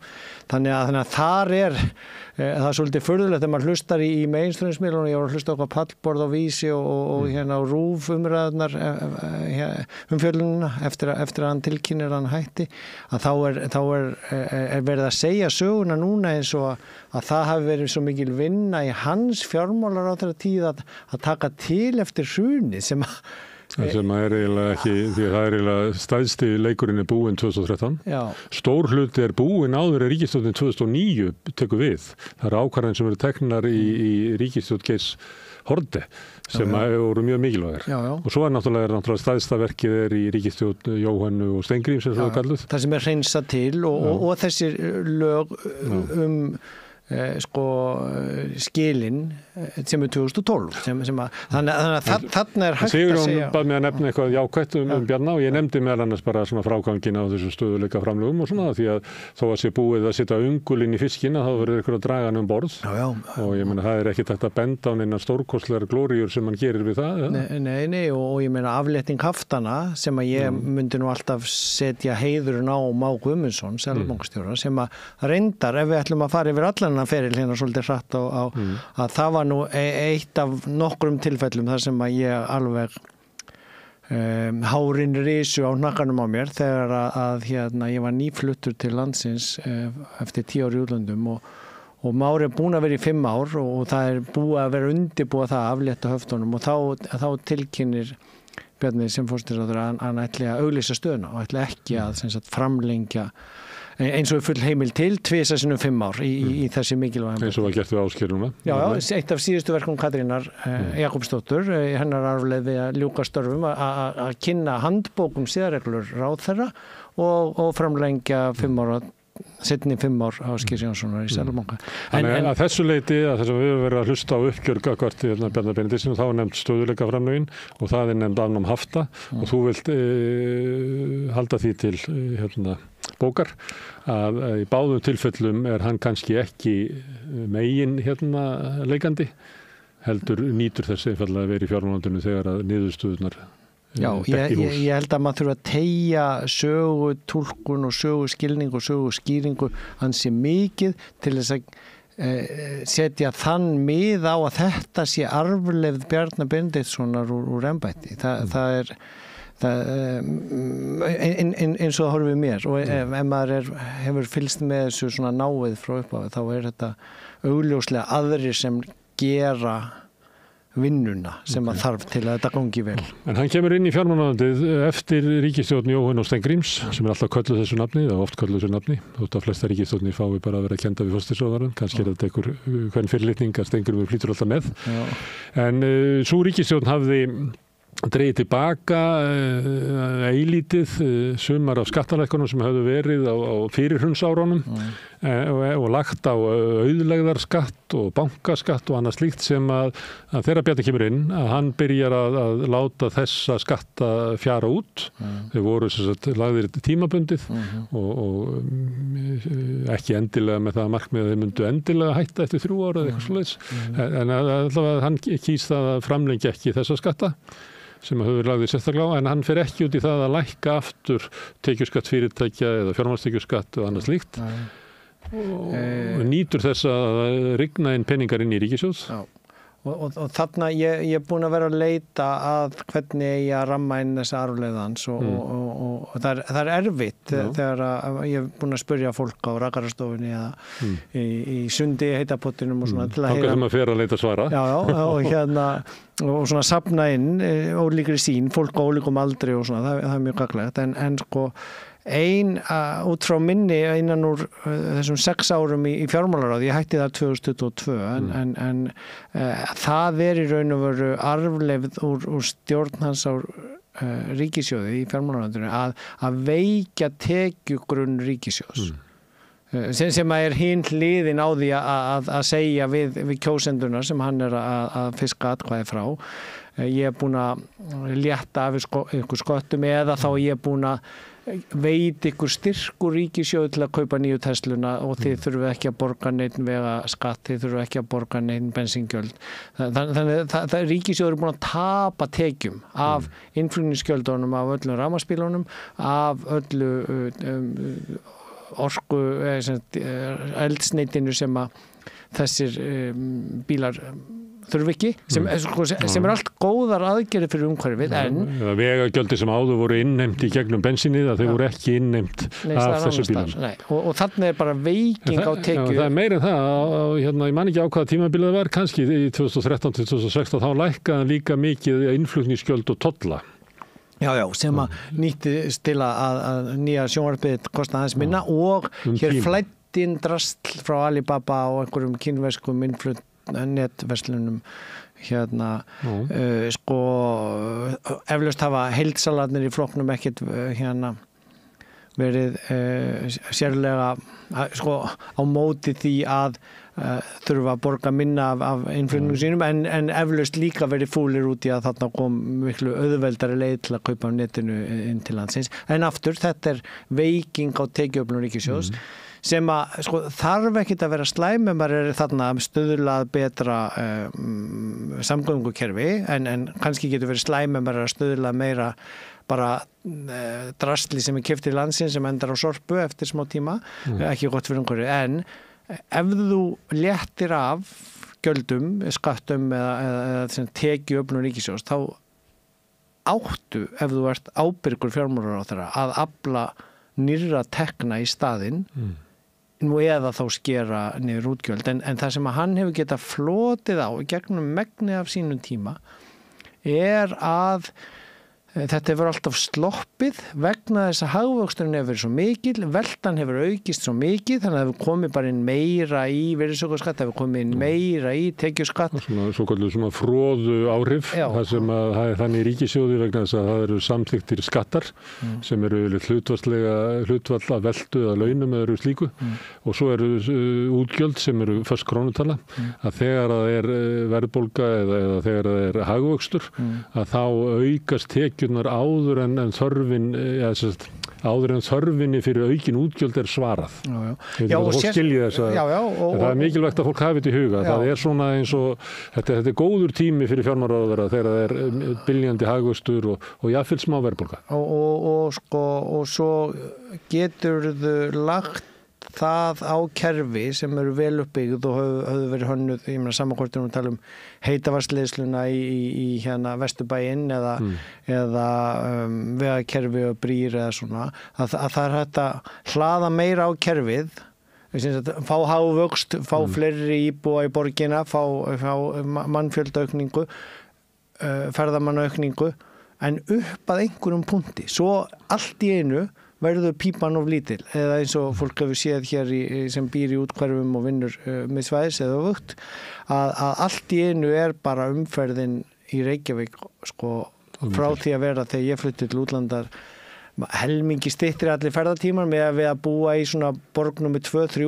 í skandinavísku landi það sem að tíminn er þó helmingi styttri en í höfuborg og allt í einu er Reykjavík orðin bara eins og versti ferðastíplu ferðatími í Stokkólms, Oslóar, Kaupmannahafnar en þar eru þó til sporvagnakerfi, neðjarlestakerfi, metrókerfi þar sem að megnið af fólki á leið til og frá vinnu getur verið og lesi bók og ekki stappað í bílum í stöppu. Já, eins og einhver sagði að velmegunar ríkir ekki þar sem að fátækjamaðurinn og efna að kaupa bíl, heldur er velmegunar kerfi þar sem að ríkimaðurinn notar almenningssamgöngur. Það sem að það er byggt upp þannig. En eitt aðeins í varandi veikja tekjurnar. Það er náttúrulega nefnt þarna afnámin af bankaskattinum og auðlegðaskattinum, afnám á tollum og svo er þetta svona endurgjafir sem að þú varst eiginlega að tala sem er náttúrulega hluti af aðgerðunum í COVID en þær hafa líka verið svolítið gegnumgangandi hjá Bjarna sem er endurgreiðsla á tekjuskatti fyrirtækja gegn nýsköpun eða orkuskiptum og þannig að það er orðið svolítið svona breyting á þessum kerfum þar sem að þau leka alltaf út svolítið tilbaka að fyrirtækin geta eiginlega sótt sér skattaafslátt. Já, ég velt fyrir mig sko hvernig, að því að ef að sjálfstæðisflokkurinn þarf nú að fara í einhvers konar endurskoðun og endurhæfingu núna eftir bæði útreiðinni kosningunum og við þessi skil, að sko að ég hef alltaf átt svolítið erfitt með að skilja sko hvernig hinn erki sjálfstæðismadurinn sem býr í Garðabæ eða Seltjarnarnesi einhvers staðar, og hvernig hún líður með að vera að fá ríkistyrk til að kaupa rafmagnsbílinn sinn.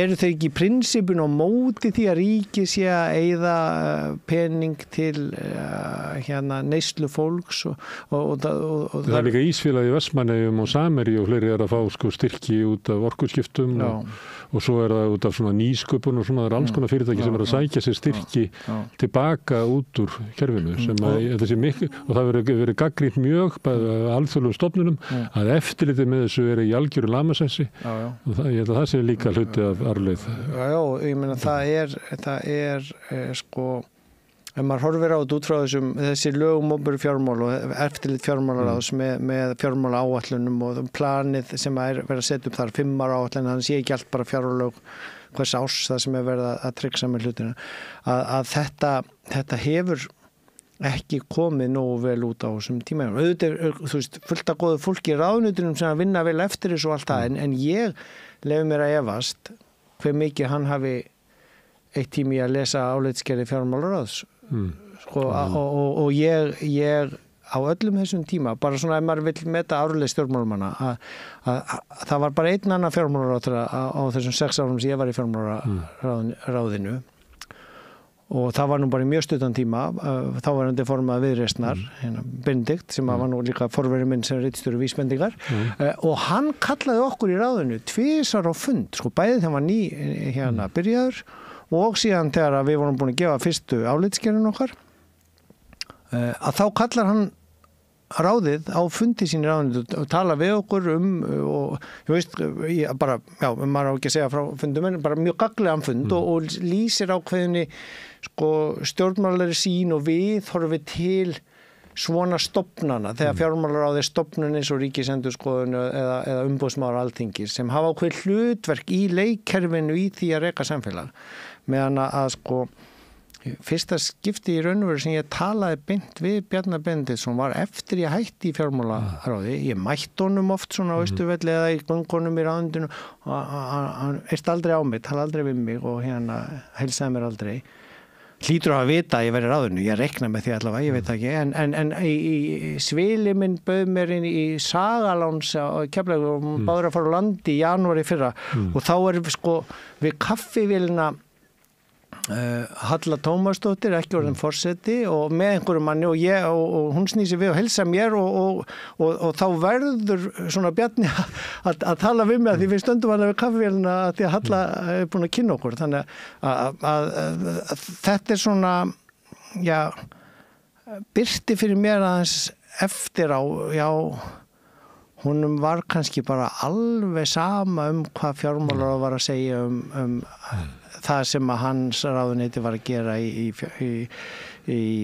opinberu fjármálunum og sko kannski var hún líka alveg sama þó hann væri að veikja tekjuöflun ríkissjóðs ef að það nýttist það var náttúrulega í einhverjum markmiðum sem að honum hlutu að hafa verið skýr það hrun á Íslandi 2008 og stöðuleika framlögin eru hluti af því hefur örugglega reynt mikið á fjármálaráðuneytið og þann sem að stýri þar síðan kemur COVID sem að líklega þarf því að fara bara ansi langt til þess að finna svona aðra eins þraut fyrir fjármálaráðherra og það voru allir fjármálaráðherrar í okkar heimsluta og langt út fyrir hann sem að voru í því, þú veist hvernig bregstu við því þegar að sóttvarnar yfirvöld loka atvinnustarfsemi það þarf að loka alls konar fyrirbrigðum og hvað gerir ríkissjóður þá?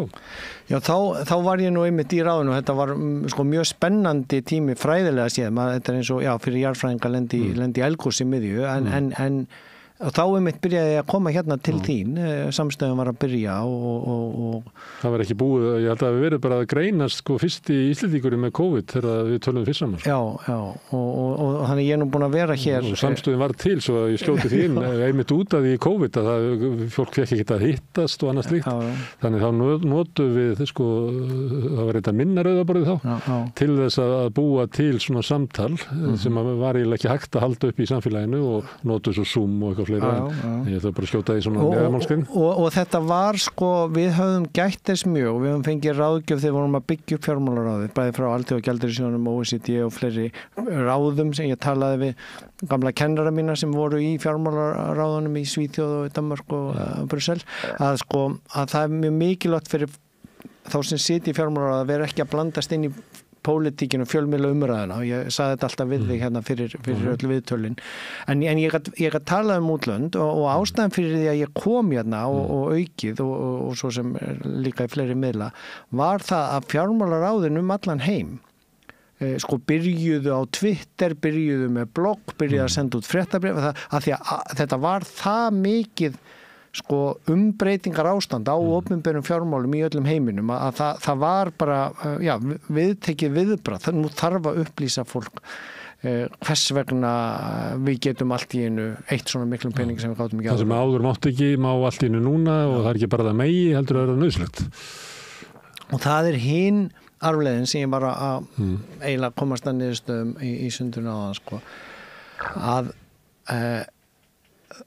og það sem eiginlega einna gagnrýni verðast í ferlinu mínum í fjármálaráðinu og ég skal bara segja frá því hér núna fyrir til upplýsingar að ég var komin svo langt að ég íhugaði að senda bréf á forseta Alþingis af því að sko hér eins og annars staðar voru fjármálareglurnar teknar úr sambandi eins og eðlilegt og eins og klausa að megi á krísutímum í hernaðarástandi í eldgosatíma eða svona. Fjármálareglur eru hérna kvaðir sem eru á því hversu mikill halli á ríkissjóði má vera einu ári og hversu mikla skuldirna mega vera sem hlutfall landsframleiðslu. Já, og hér einmitt og sko og hér eins og annars það voru teknar úr sambandi en þær voru teknar úr sambandi bæði tæknilega ásöldið veikum forsendum en sleppum því aðalega þær voru teknar úr sambandi til ársloka 2026 eða til 1. janúar 2027 það er í svo rosalega langan tíma meðan að til dæmis í Evrópusambandinu var það sko til ársloka 2022 og svo framlengt til ársloka 2023 að þetta gaf þeim stjórnvöldum bara frítt spilin í kosningarnar eftir COVID og út allt kjörtímabilið eftir COVID-tíman og meiri sé að sko fram yfir þessar kosningar þó þær hefði átt að vera í vor eða jáfnvel þó þær hefði átt að vera í haust að það er búið að taka reglunar hvað hallin með vera mikill úr sambandi fram yfir það, bara koma því yfir á þar næstu ríkisstjórn og þetta þegar við erum örgla hægt í pólitík hafa þau kannski hugsað, Katrín og Bjarni og það er eitthvað rétt og þetta er gífurlega alvarlegt ef maður er að hugsa heilbrigði ríkissjóðs og hvernig hann er hugsaður og rekinn að þannig er bara búið að fresta því að taka á sko úrvinnslunni af kostnaðinu við COVID þannig að það verður á einhverju leiti afleiðans held ég að hafa sko haldið eðislunni áfram allt of lengi og dreigja saman of hægt. Það er nú verið bent á það að það sé ein af ástæðum þess að verðbólga er hér langvinnari heldur en í Evrópu. Hún ætlar að byrjaði seinna hér. En áður en að verðbólgan kemur hingað að þá er einmitt út af þessu fjárhustri sem er í COVID þá verður hér mikil eignabóla bæði í kaupöllinni hérna við hliðina okkur ég minnir að ég hafi reiknað á þeim tíma að það við tvöfaldast verðið í kaupöllinni bara okkur fáránlega stuttum tíma bara fleiri 100 milljarðar eruðu til þar úr engu en svo náttúrulega þekkjum við enn betur gríðarlega hækkun á fasteignaverði sem að ýtti undir verðbólgu, þá verðbólgu sem mæld og þrýsti stórum hluta fólks með svona lægri miðlungstekjur og þar fyrir neðan út af húsnæðismarkaði og gerði stórkostlegan skaða. Já, og þannig að sko ég held hvað sem mönnum eða fólki finnst sko stefnun eða það sem sagt, þú veist að það í raun og veru ef maður vill orða það jákvætt að arfleða hans sé þriðji punkturinn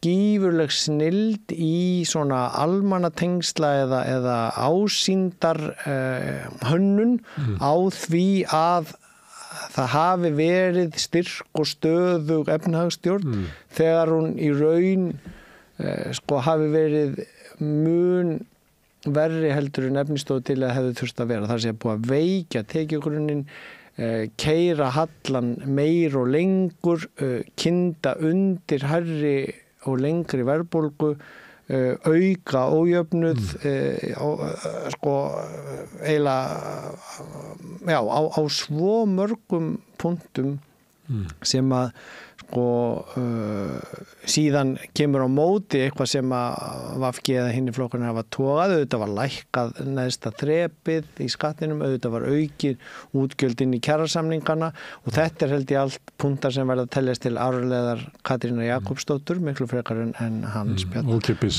máltíðir í skólum. Já, sem lækkuðu verðbólguna og þú veist að en þetta sko þetta það sem situr eftir ef maður horfir yfir hérna feril og svo það ef að þið afgreiðuð sko skandalana hann á undan eða hérna á eftir sem ég ætla ekki að fara í spillinguna en sko Íbúðalánasjóðsmálið og Íslandsbankamálið sem eru stór mál og svo sko uppgjör á lífeyrissjóðana á hérna skuldabrifum Íbúðalánasjóðs aðgerðir sem hann gerir í þessum málum öllum, sem sagt klúðurinn með Íslandsbankasöluna í fyrsta hluta og öðrum hluta og það sem verið að reyna að gera þannig í uppgjöri á skuldum Íbúðalánasjóðs sem nota bene skuld sem sko margföld á við Icesave skuldina og sem býður bara til kostningarna 2034 þegar Íbúðalánasjóður er hérna gjaldþrota og liggur alveg fyrir. Og má rekja til aðgerða ríkisstjórnar Sjálfstæðisflokksins og Framsóknarflokksins 2004 og 2005. Já,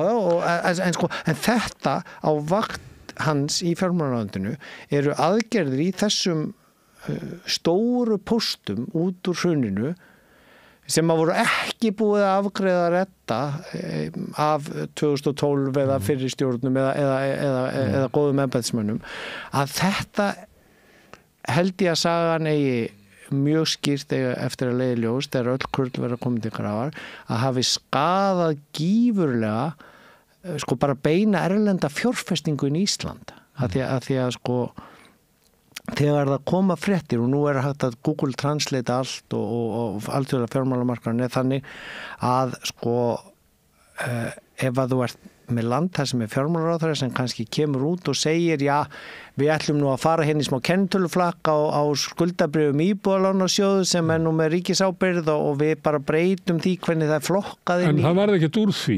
Telur það að hann hefði valdið skaða með því að koma í yfirlýsingarnar, hann ætlaði einhvern veginn að svína lífeyrissjóðana til þess að gleypa helminginn af þessum skuldum til þess að laga þetta. Að það sé bara stórkostlegur skaði fyrir lánstraust Íslands og... Já, lánstraust og kostnaður neitt, en orðsporið það sem ég aðalega að hugsa um. Ég vann fyrir alþjóðlegan fjárfestingarsjóði, Skandinavíu, þar sem að stórir lífeyrissjóðir í Evrópu voru að fjárfesta í sjóðunum. Allt í svona snýst hvernig þú treystir annars vegar efnahagsumhverfi landsins að þetta fjárfesti og hins vegar stjórnunin á landinu og stjórnunin á sjóðunum.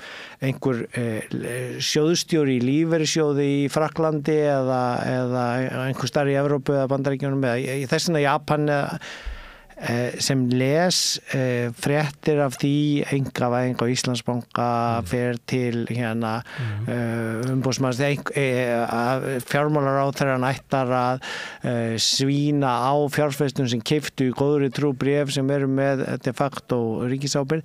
Þeir bara, þú veist, þetta er bara svona rauð flögg, heyrðu, já, þetta land er nú nær hérna Nígeríu heldur en Noregi í efnahagsumgjörð. En ef við skoðum ferilinn, þá var náttúrulega í upphafi þá hvolfast peningar inn í ríkissjóð út af stöðugleikaframlaginu. Svo er með COVID, þar sem að peningar bara steipast út úr ríkissjóði, þú ert þarna með Grindavík og þú ert með, og þú heyrir alveg hvernig verið að tala um þetta, svona sjálfstæðismenn og fleiri hafa talað um þetta að Bjarni hafi verið góður fjármálaráðherra út af öllu sem hann lenti í. Já. Er hægt að taka svona, ef við taka þetta frá og reyna svona átt okkur á því, hvernig rak Bjarni ríkissjóð svona bara á venjulegum degi? Þá varst að tala um hérna, það verið að veikja tekjuöflunarkerfið. Já. Og þú vísar í það að við erum með innviði sem ekki að virka. Þú tókst gatnakerfi í Reykjavík, ég veit ekki eitthvað á ríkið af því, en við þekkjum öll svona tilfinningu almennings fyrir heilbrigðiskerfinu, að þessi bara miklu lakara en var fyrir 10 árum og er miklu lakara en fyrir 20 árum og þá því lítið að vera að benda á að þessi verið að byggja nýja Landspítala. Við þekkjum umræðuna bara vegakerfið okkar og það er ekki hvergi verið að bora núna og það eru færri lögreglumenn á hverja 100 íbúða núna heldur en var og það eru færri læknar og það er bara eins og allt sé og þetta er kallað innviðaskuld. Já. Má segja það að Bjarni hafi veikt tekjuöflunarkerfið og þar af leiðandi hlaðið upp í innviðaskuld. Já. Fyrir bara næstu ríkisstjórnir? Það verður sko næstu, ég myndi segja næstu 3 kjörtímabil að vinda ofan af skaðanum sem að hluta til má rekja alveg aftur til hruns eða íbúðalánasjóðs 2030. Sumt býr hann til, annað eigur hann með því að bregðast ekki við. Já. Og það er mjög mikilvægt í allri stjórnunum þegar maður að greina stjórnun. Sko. Það að gera ekki neitt er ákveðin ákvörðun líka. Sko. Þú getur ákveð að gera meira eða ákveð að gera minna, en líka núllstaðan, það ákveð að gera ekki neitt er ákvörðun eða stefna og það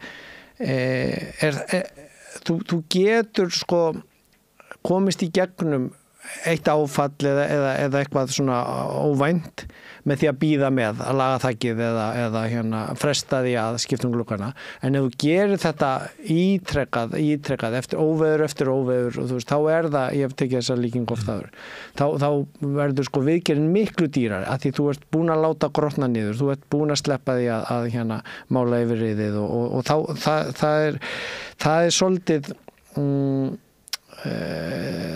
sko... Þú meðver ekki með því, en ég spyr, hver græðir á því? Ég meina, í aðgerðum í COVID, við töluðum eignabóluna og þá verður til svona hugmyndum svona auðlegð hjá hérna betur setta fólkinu. Það var nefndir svona endurgreiðslu í sambandi við rafbílana sem var ekki sett gjöld á, sem aftur kemur inn í kannski svona betur setta fólkið. Það var í COVID var endurgreiðsla á vaski á byggingarstað sem var oft ekki dæmi hér við þetta borða, leiti ekki til fjölgunar íbúða heldur fjölgunar sko sólpalla í Garðabænum. Þannig að það kemur svona tilfinningu með auðlegð og það sé bara við höfum það betra hjá kannski svona fólkinu sem er kannski 40% þeirra sem hafa það best og eru líka kjósendur þannig hann er að kaupa sér atkvæði með því að stýra ríkissjóði þannig hans kjósendur algjörlega og það er það sem maður heyrir í sko þessum lof, hvað sem það ég var að horfa á pallborðið á Vísi þar sem voru 2 podcaststjórnendur af svona hægri vagnum og borgarfulltrúi flokksins og síðan Aðalsteinn kollegi minn af heimildinni þannig að sko og jável á RÚV bara umfjöllunin sem kom að stjórnmálafræðiprófessor og bara dásama þennan öfluga stjórnmálamann og ég fór að sko auðvitað er hann sko öflugur í því að halda völdum fyrir sig í flokknum undir árásum, halda flokknum við völd, og síðan sko í einhvern veginn ná sinni stefnu fram. Já, þessar ríkisstjórnir hafa alltaf verið litaðar af stefnu Sjálfstæðisflokksins frekar en hinna flokkana. Og styðja þetta næstu þannig að maður getur fengið á tilfinninguna Sjálfstæðisflokkurinn undir stjórn hans í 16 ára, næst lengsti formaðurinn, sé orðin að einhvers konar svona lobbysamtökum sem að gæta mjög vel hagsmuna stórfyrirtækjana, þú veist, svona reglífa samtöku yfir samtöku atvinnulífsins, samtöku iðnaðarins, þú veist, LIU eða SFS eða hvað þeir heita, þú veist, og þá hérna Garðabæinn, Seltjarnarnesið, vel stæðu hverfin í bænum, gætir gífurlega vel hagsmun og berst fyrir hagsmunum þessara hópa, en sem sko stjórnmálaflokkur með einhver prinsipum, frelsi, atvinnu, þú veist, ég tala við fullt af sko svona minni rekstraraðilum, ferðaþjónustu eða öðru sem að þeim finnst þessi flokkur ekki vera að gera mikið fyrir sig, því hann svo mikið búin að vera að gera fyrir stórfyrirtækin og þessi gamli Sjálfstæðisflokkur sem er með hugmynd svona frelsi og að gæta aðhald í útgjöldum ríkissjóðs sem stór góðsögn sko, þú ert nú svo ungu maður en Sjálfstæðisflokkurinn alltaf verið að tala um svona frels og svona, ég alveg með Reykjavík og hérna til dæmis að því að oft verið að vísa í svona brennivín í búðir og svona, að þegar að hérna, þú máttu kaupa vín á veitingastað á þess að væri sko hótel og getið gistar líka, það var vinstri meiri hlutin 78 til 82 eða alla svona breytingar sem að náðu fram það að gera svona daglegt lífi einfaldara, það kom aldrei frá Sjálfstæðisflokknum eins og hann var alltaf að verja eitthvað svona hagsmunni. Þannig að ég veit að yngra fólk heldur einhvern veginn að allt þetta dót komi frá Sjálfstæðisflokknum, en það frelsi þeirra oft hérna einmitt frelsi kannski stórfyrirtækja. Já, og þannig að sko þarna já, ég hef ekki stúdrað Sjálfstæðisflokkinn nóg vel til að en að þú tala um þetta. Já. Reksturinn á ríkissjóði að við þekkjum hérna þegar Liz Truss kom fram og hún vildi lækka skatta og af því að hún ræði ekki fram hérna með hvað hætti hún ætlaði þá að skera á móti eða afla tekna til þess að mæta þessu að hún ætlaði þess að lækka skatta og auka hallan á ríkissjóði og þá henni var bara hent með það var bara gerðvalt Bretland fjármálamarkaðurinn sá að þetta væri ósjálfbært refsaði ríkissjóði í auknum áhættu álægi á ríkisskuldinu. Seðlabankinn líka og hún var farin frá eftir örstutta stund. Eiginlega bara kortir í seinna sá ég grein í Mogganum eftir Óla Björn Kárason sem var þingflokksformaður Sjálfstæðisflokksins þá. Hann skrifaði að Bjarni Benediktsson hefði lækkað skatta, man ekki hvað hann sagði, sem að næmi eitthvað svona 30 milljörðum á ári og var að tala þá hérna, tollalækkanirnar og eitthvað fleira. Á þessu tíma var ríkissjóður ekki með halla. Þannig að þingflokksformaður Sjálfstæðisflokksins var eiginlega að skrifa grein það að formaðurinn hefði lækkað skatta og bara aukið hallan á ríkissjóði. Og þetta var tilkynnt sem svona eins og eðlileg stjórnmálastefna sem að maður var síðan að lesa bara í heimspressunni að væri bara hafnað í heiminum. Já, en fjármálamarkaðin hér aðeins öðruvísi en alþjóðlegi fjármálamarkaði eða svona heilbrigðir fjármálamarkaðir í Bretlandi eða Skandinavíu. Þannig að það hefur tekist líka, hann hefur gætt hagsmuna fjármagnseiganda gífurlega vel ef maður aftur að reyna að hugsa hið góða úr arfleiðin hans ég meina það tengist þessu sem ég var að tala áðan þetta sé svona eins og lobbysamtök þessi flokkur eða gæta hagsmuna berjast fyrir hagsmunum tiltekina hópa án þess að hafa nokkur sko sans fyrir sko, þjóðarhag eða almannahag varðandi það hvernig maður skilur við ríkissjóð eða efnaðar landsi. Það er húsnæðiskrísi í landinu.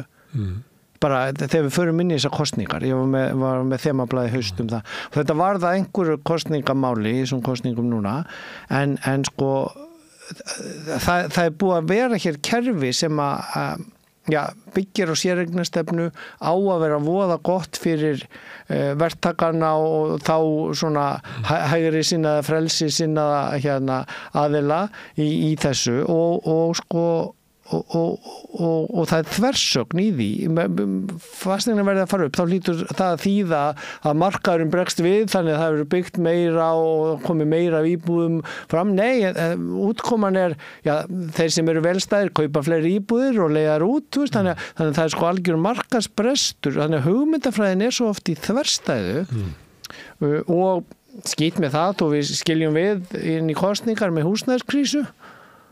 Þetta er ákaflega furðuleg pólitík, eins og ég skil pólitík hvernig maður vill reka samfélag, að því þetta er eins og hafi fengið einhver lobbyista bara til að reka ríkissjóð eða reka efnahagsstefnu landsins. Þetta tímabil hefur verið í öllum okkar heimsluta, það var efnahagshrun út allan heim eða fjármálarhrun út allan heim frekar 2008, það var COVID og þetta er náttúrulega mjög spennandi tími fyrir það sem áhuga á ríkisfjármálum og seðlabönkum og öðru slíku. Það er mikið reynt á fyrri hugmyndir og sumuleyti verið svona eins og sé verið að reyna að finna leið til þess að skipta hugmyndakerfi á bakvið þetta alls saman.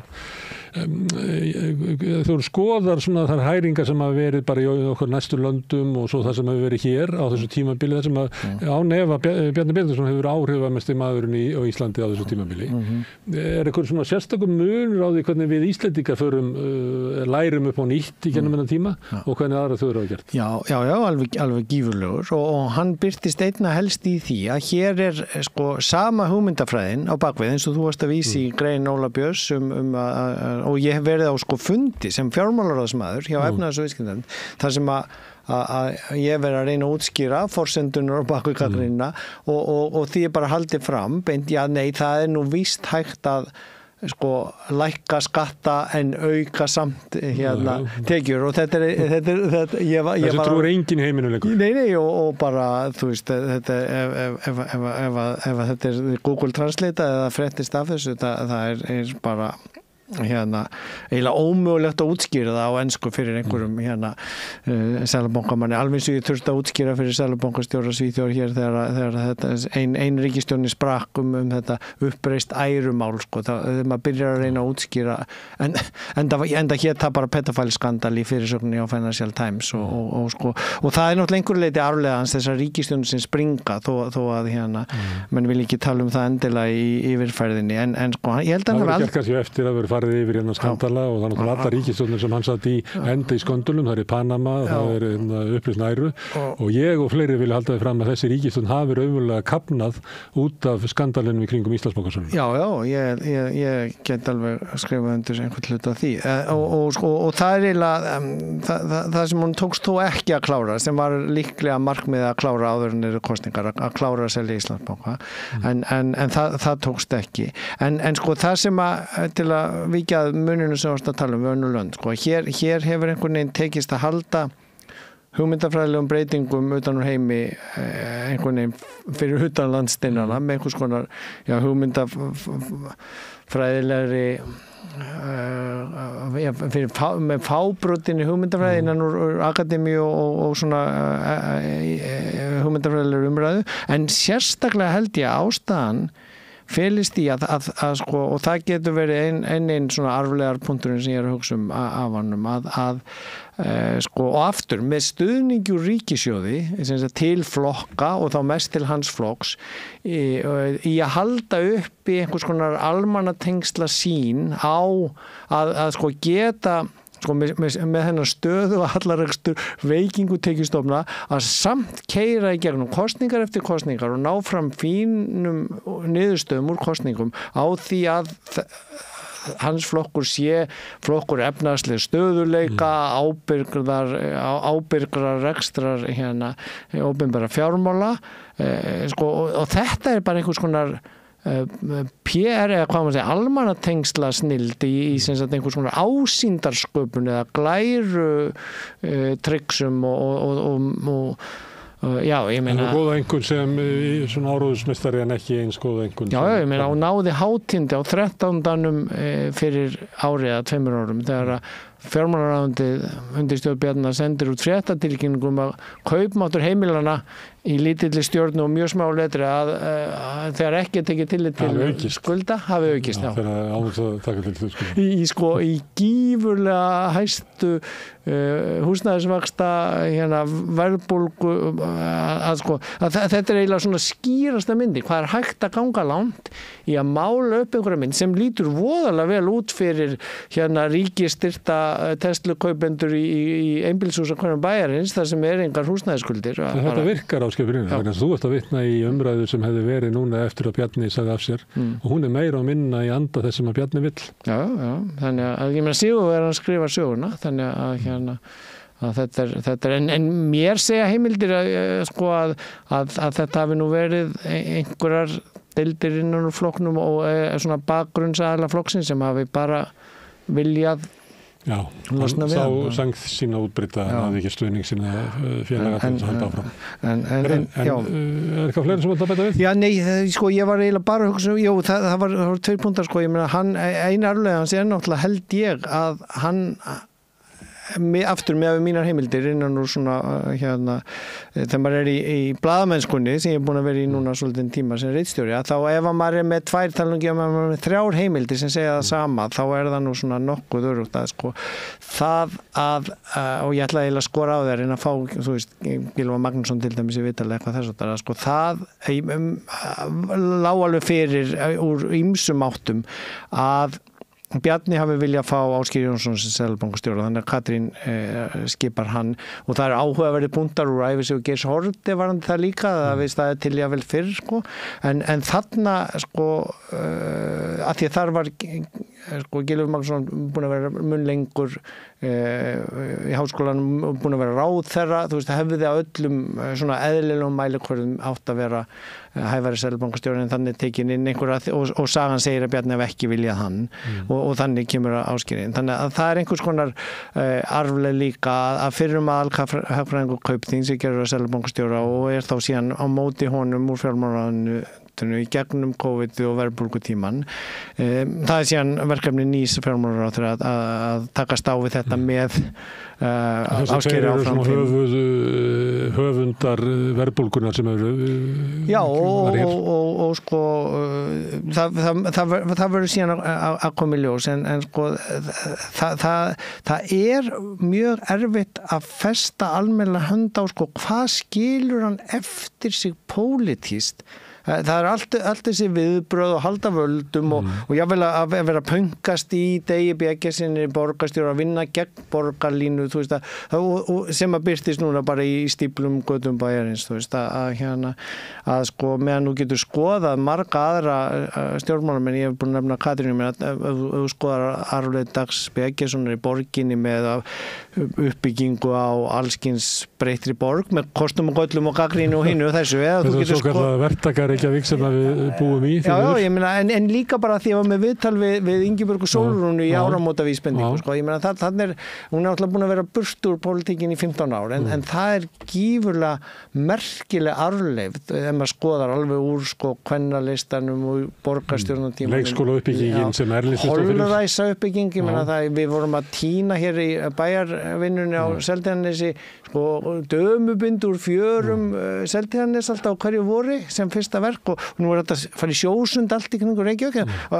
Ingibjörg fekk náttúrulega gífurlega gagnrýni fyrir holræsagjöld og skattheimtu og þú veist, á einhverju leiti var þetta nú Evróputilskipunum að yrða hreinsa en það er ágætt að velta því fyrir sér áfram þar til að svona einhver niðurstaða komin að pólitík á að snúast að taka erfiðar ákvarðanir en svo sérðu hvað þær komu í verka gagn og ég held að ég er búin að reyna að svona greina eins heiðarlega og hægt að það hefur skilað sér til vissra hópa en hvernig það kemur út fyrir þjóðarhagi eða orðspor landsins í alþjóðlegu fjárfestingum er ég mjög svona skeptískur á eða gagnrýnin ennþá.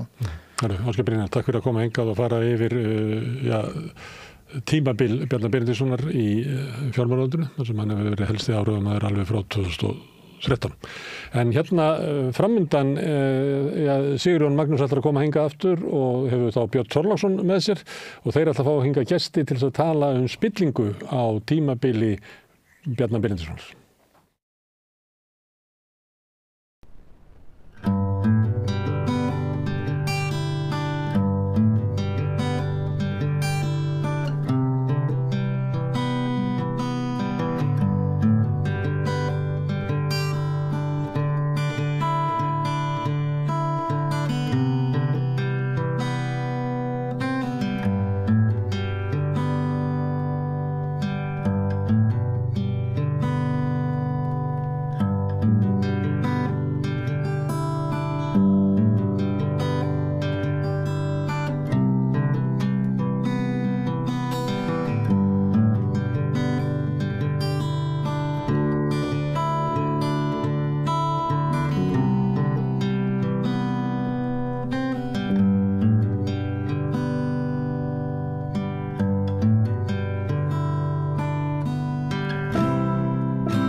Það komið sæl á ný, nú ég fengið til mín 4 gesti, við ætlum að ræða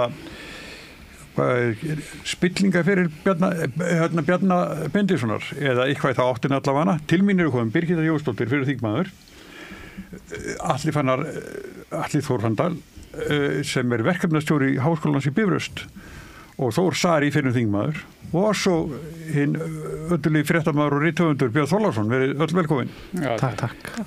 Sko, það er í taka þetta í tímaröð en sko Bjarna hafa fyllt mjög vafasöm mál alveg frá upphafi. Því ber ekki að netta. Nei, því ber ekki að netta. Og hérna áðan, þegar vorum að tala saman, þá var fólk á því að salan á Íslandsbankalhutnum síðast, það hafi rauninni gett útslæð. Hann var, sko, ríkisstjórnin mældist á alveg upp í 60% en svo hríðfjall eftir þetta og sama með Bjarna. Takk undir þetta?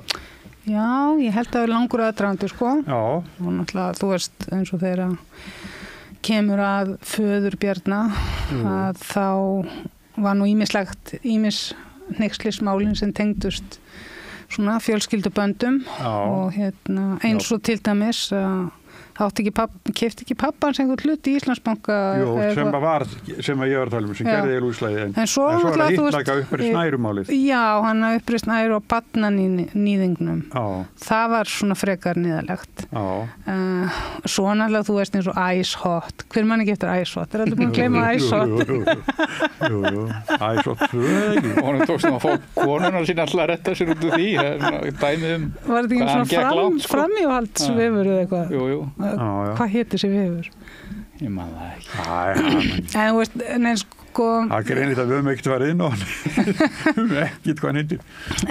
En sko það var bara svo mikið að málum. Ég meina, þú veist, hún hélst að hann hafði mjög slæma dómgreind á til mis hverju hann skipaði embætti dómsmálaráðuneytisins. Það var nú eiginlega bara alltaf einhver annar ráðherra með málaskrá dómsmálaráðuneytisins út af því að þeir voru alltaf að segja af sér þegar Bjarni var the boss. Og það gerði svolítið og frekar slæm mál sem að þar urðu og einhvern veginn, þú veist, það var ég upplýði svolítið eins og sko sumt fólk sem að þú veist það var að tala Teflon Bjarna og allt þetta sko og eiginlega svona fyrstu kynni mína af Bjarna voru einmitt í tengslum við hrunið, þú veist þegar við Þór komum sem einhver algjöru núpar hérna inn á þing og maður held ok, núna ætla allir að vinna saman, það er allt í klessu hérna, allt í fokki, það er rosalega mikið af fólki sem er að þjást, það veit enginn hvað er að fara að gerast, nú ætlum við bara ekkert að vera að pæla í litnum og sjúkrabílnum, heldur bara, nú ætlum við bara að vinna saman og þeir fóru bara strax í svona harða stjórnarandstöðu og notuðu, þú veist, af stjórnmálafræðina sem var bara að vera á móti öllu og þeir þvældust mikið fyrir en til þess að vera ekki algjörlega ósangjörn og leiðinleg að þá sko, voru við í þeirri skrýtnu stöðu og ég var á ansi mörgum iSafe fundum með Bjarna og Sigmundi skrýtnasta svona upplifun mín ever því að þú veist náttúrulega það var aldrei hægt að ná í Sigmundur kom alltaf seint og það var bara hægt að senda SMS á hann og það var alveg sama þó að vera í neyðarástand þú veist og en Bjarni var sko mjög skipulaður hann má eiga það, hann kom alltaf með Excel-skjali á fundina, samningafundina hann er góður í samningatækni þú veist, hann er mjög góður í að semjum hluti og samfara fólkum að hann viti hvað hann að gera Hvað ekki þess að fóttu svona lengi?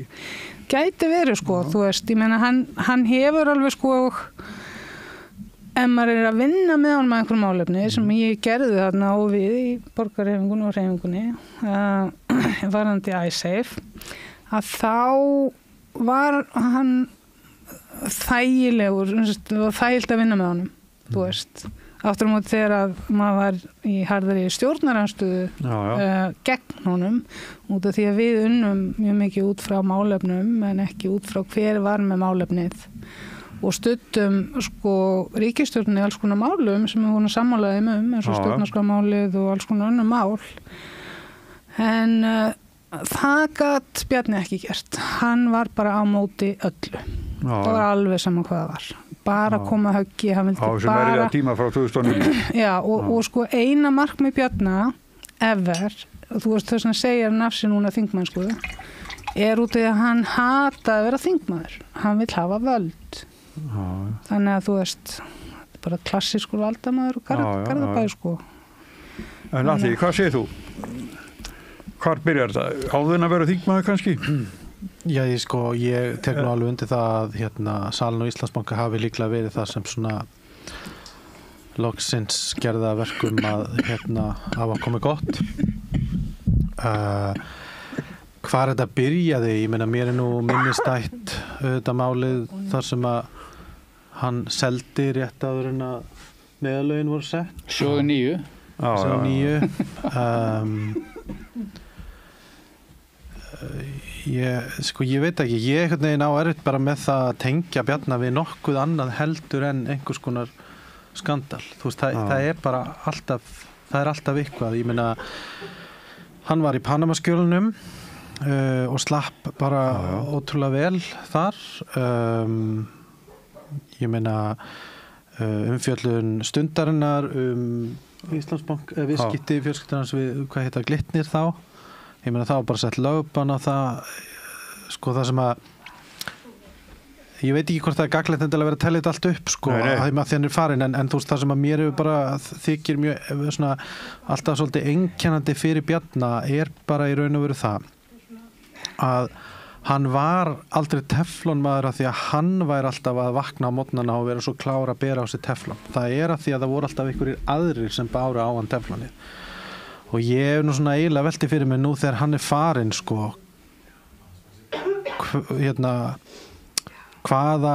hver verður það sem að við svona einhvern veginn gerum það svona hópastarfi að hylla alltaf bara út í hið óendalega alveg sama hvað hann gerir. Því þú veist, þetta var bara, þetta náði alltaf bara svo fáránlegum hæðum. Ég meina, það áauðvitað að vera þannig að stjórnmálaleiðtogar eiga að skila ákveðnum árangri og ég held að árangurinn sem að Bjarni hefur skilað, sem að kannski er oft litið framhjá, af því að hann er svona fyndin típa sem kemur svo oft í vandræði, er að hann er auðvitað búin að endurreisa íslenska auðstétt. Þú veist, hún var ekki mjög vel, það var erfitt hjá henni líka í grunnu og hann er bara búin að endurreisa þá skipan sem var hérna áður og ég meina að það hlýtur að heimta eitthvað dugnað. En að öðru leyti, þú veist, er ekki hægt að finna mjög margt svona sem að gera það verkum að maður geti svona skilið af hverju hann fekk til dæmis að vera formaður svona lengi. Ég meina, hann klárlega var ekki góður formaður fyrir flokkin sinn. Nei, hann var ekki góður í að halda ríkisstjórn flokkur sætti upp með hann og hann sætti upp með flokkin. Þetta var engin annar einhvern veginn sem að gæti orðið samstæðum. Eitthvað svoleiðis, Það reyndu, hann fekk mótframboð ítrekkað. En Þór, hvað segir þú? Gulli náttúrulega. Hvar vilt að ég byrji? Þú ræður bara. Hann náttúrulega fæðist inn í apparat sem er sjálfstæðisflokkurinn. Bara og í mínum huga eftir því sem að ég hef lært meir og meir íslensk stjórnmál í gegnum áratugina að þá er sjálfstæðisflokkurinn miklu líkari eitthvað svona glæpafélagi heldur en stjórnmálaflokki. Ég meina hans eini tilgangur er að koma auði í vasa útvaldra og hefur allatíð verið. Það hefur verið svona modus operandi á bakvið sjálfstæðisflokkin.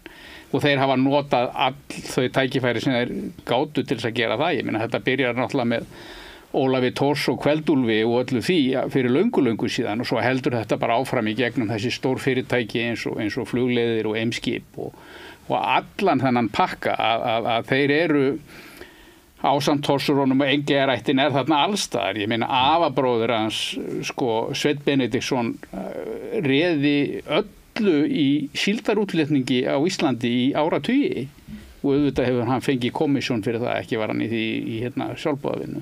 Þannig að þetta hefur verið svona þessi rúllandi bolti sem að bara svo lendir í fanginu á Bjarna í rauninni og hann tekur hann og hann kann leikinn. Ég meina hann kann leikinn alveg fram í fingurgóma af því að hann bara fæðist inn í þetta er bara í móðumjólkinni hjá honum og hann heldur bara áfram og hann sko en hann skýlur þetta sér vekk summerki sko já, en það sem að sko, þetta er ekki eins og þetta hafi allt verið bak við tjöldin en svona það fyrsta sem tengist honum náttúrulega beint náttúrulega salan í sjóði 9 og hann afsakaði sig með því eins og allir hinnir sem voru með innherju upplýsingar að allir hefðu vita hvað var að fara að gerast og þess vegna hefðu þeir selt og þeir væru bara svona klárir fjármálamenn og hefðu getað losa sig út úr þessu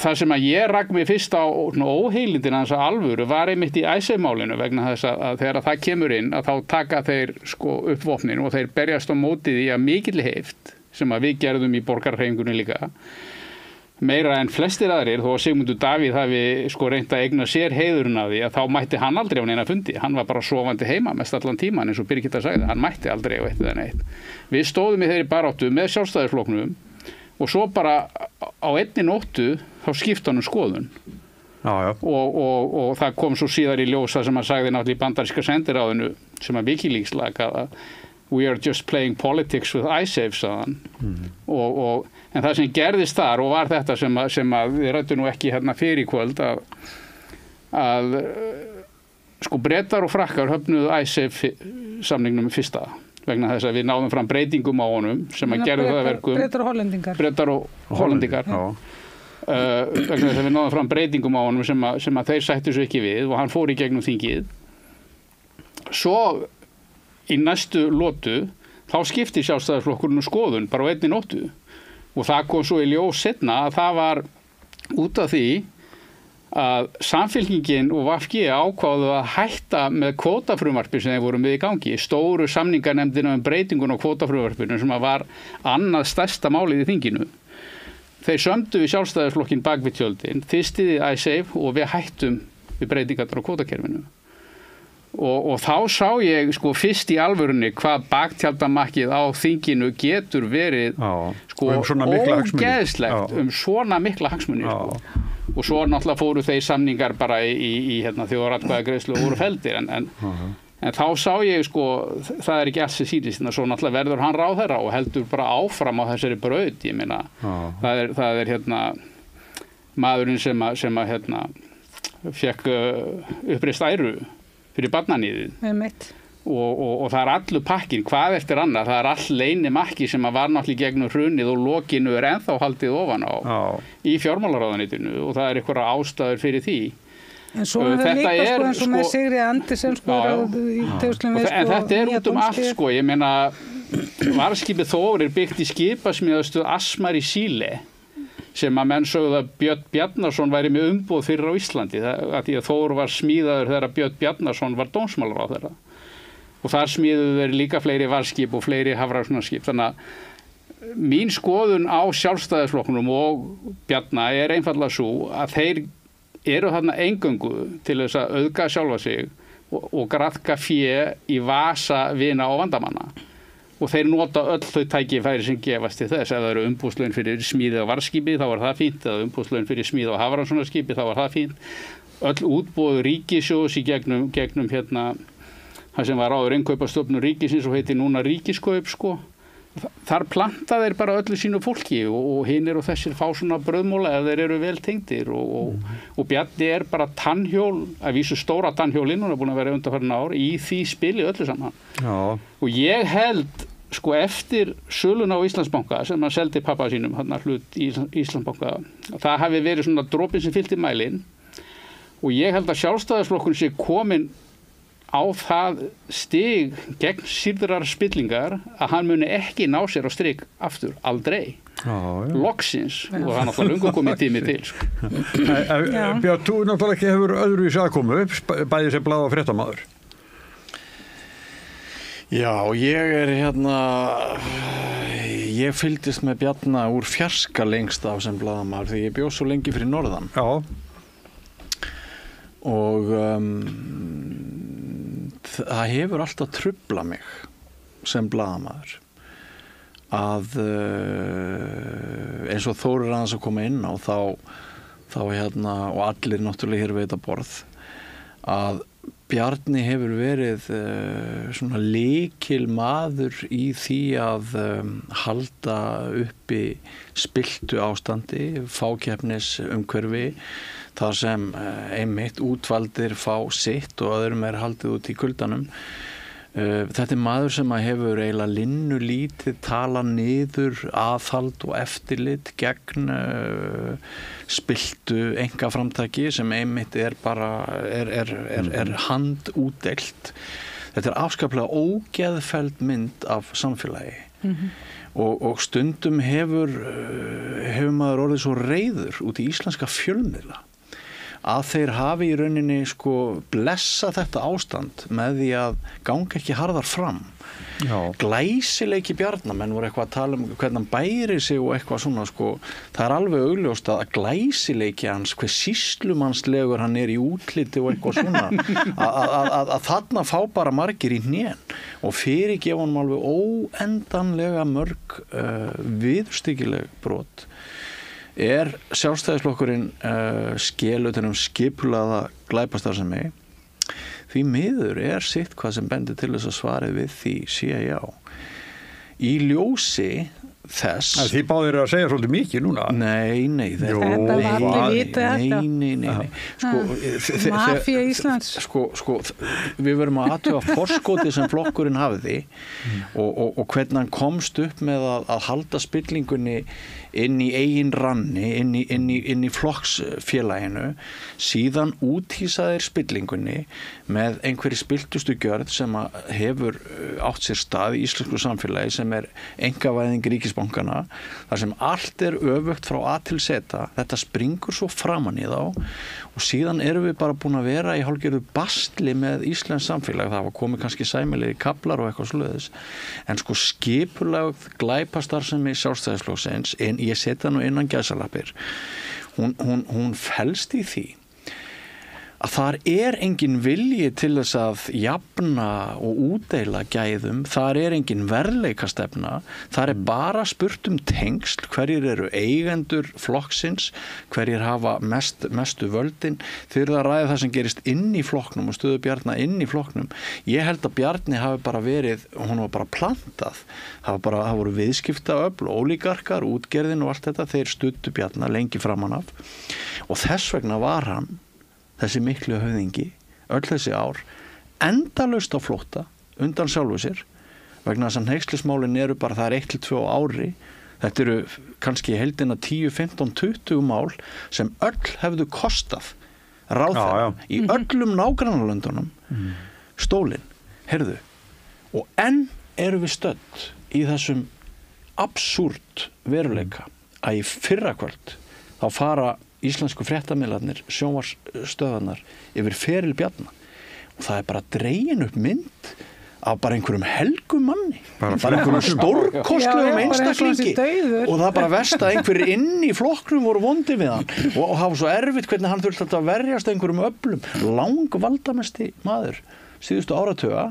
sem hefur haft langmest með allt að segja, en hefur hann slík ítök í íslensku fjölmiðlaheimi algjörlega á skjön við vilja almennings.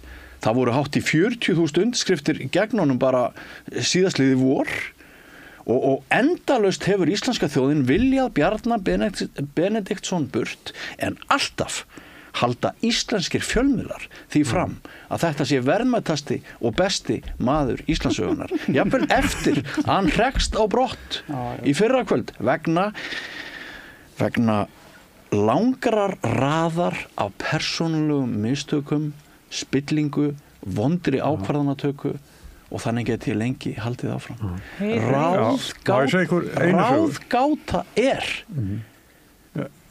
hvernig það fór þannig að völdans yrðu bara út allt og ekki neinu, og þar á meðal innan fjölmiðlaheimsins og ekki neinu samræmi til dæmis við styrk Sjálfstæðisflokksins núna sem undir 20%. Ég vil náttúrulega segja, að því ég nú gef út og rísfyrir heimi best og ég les mikið af svona gömlum málum og núna nýverið var það þannig, það var 1930 eitthvað, að Útvegsbankinn var í mjög erfiðu máli vegna þess að Kveldúlfur skulda honum svo óheyrilega mikið og þetta var alltaf falla Og hvað gerir þá Alþingi Íslendingar? Þá kýsa Ólaf Thors í bankaráðið. Sko, aðal skuldaran, hann hleypt honum bara inn í bankaráðið. Þannig að þetta ekki nýtt. Þetta svo sem ekki nýtt. En sko það hefur orðið alls konar siðbót. Við erum hnattvædd. Það alþjóðavæðing núna eru allt öðruvísi viðmið og fyrirmyndir sem við höfum. Við erum ekki lengur þessi einangraða eiga það sem bara einn hópur fólks getur gert allt með alla hina þegnana. Og Bjarni Benediktsson, hann virðist mjög illa hafa áttað sig á því að það bara eru allt önnur siðferðisleg viðmið sem að þurfa að vera í lagi í pólitík. Og af því að þið eru og þú ert hér, Birgitta, stofnandi Pírata, þá náttúrulega sko eitt af því sem opnaði augu íslensku þjóðarinnar fyrir spillingu Bjarna, botnlausi, það var þessi nýja tegunda stjórnarandstöð eins og sem kom með ykkur og kom síðan með Píratum og maður þakkar óendilega mikið fyrir það. En ég þakka bara íslensku fjölmiðlum ekki neitt.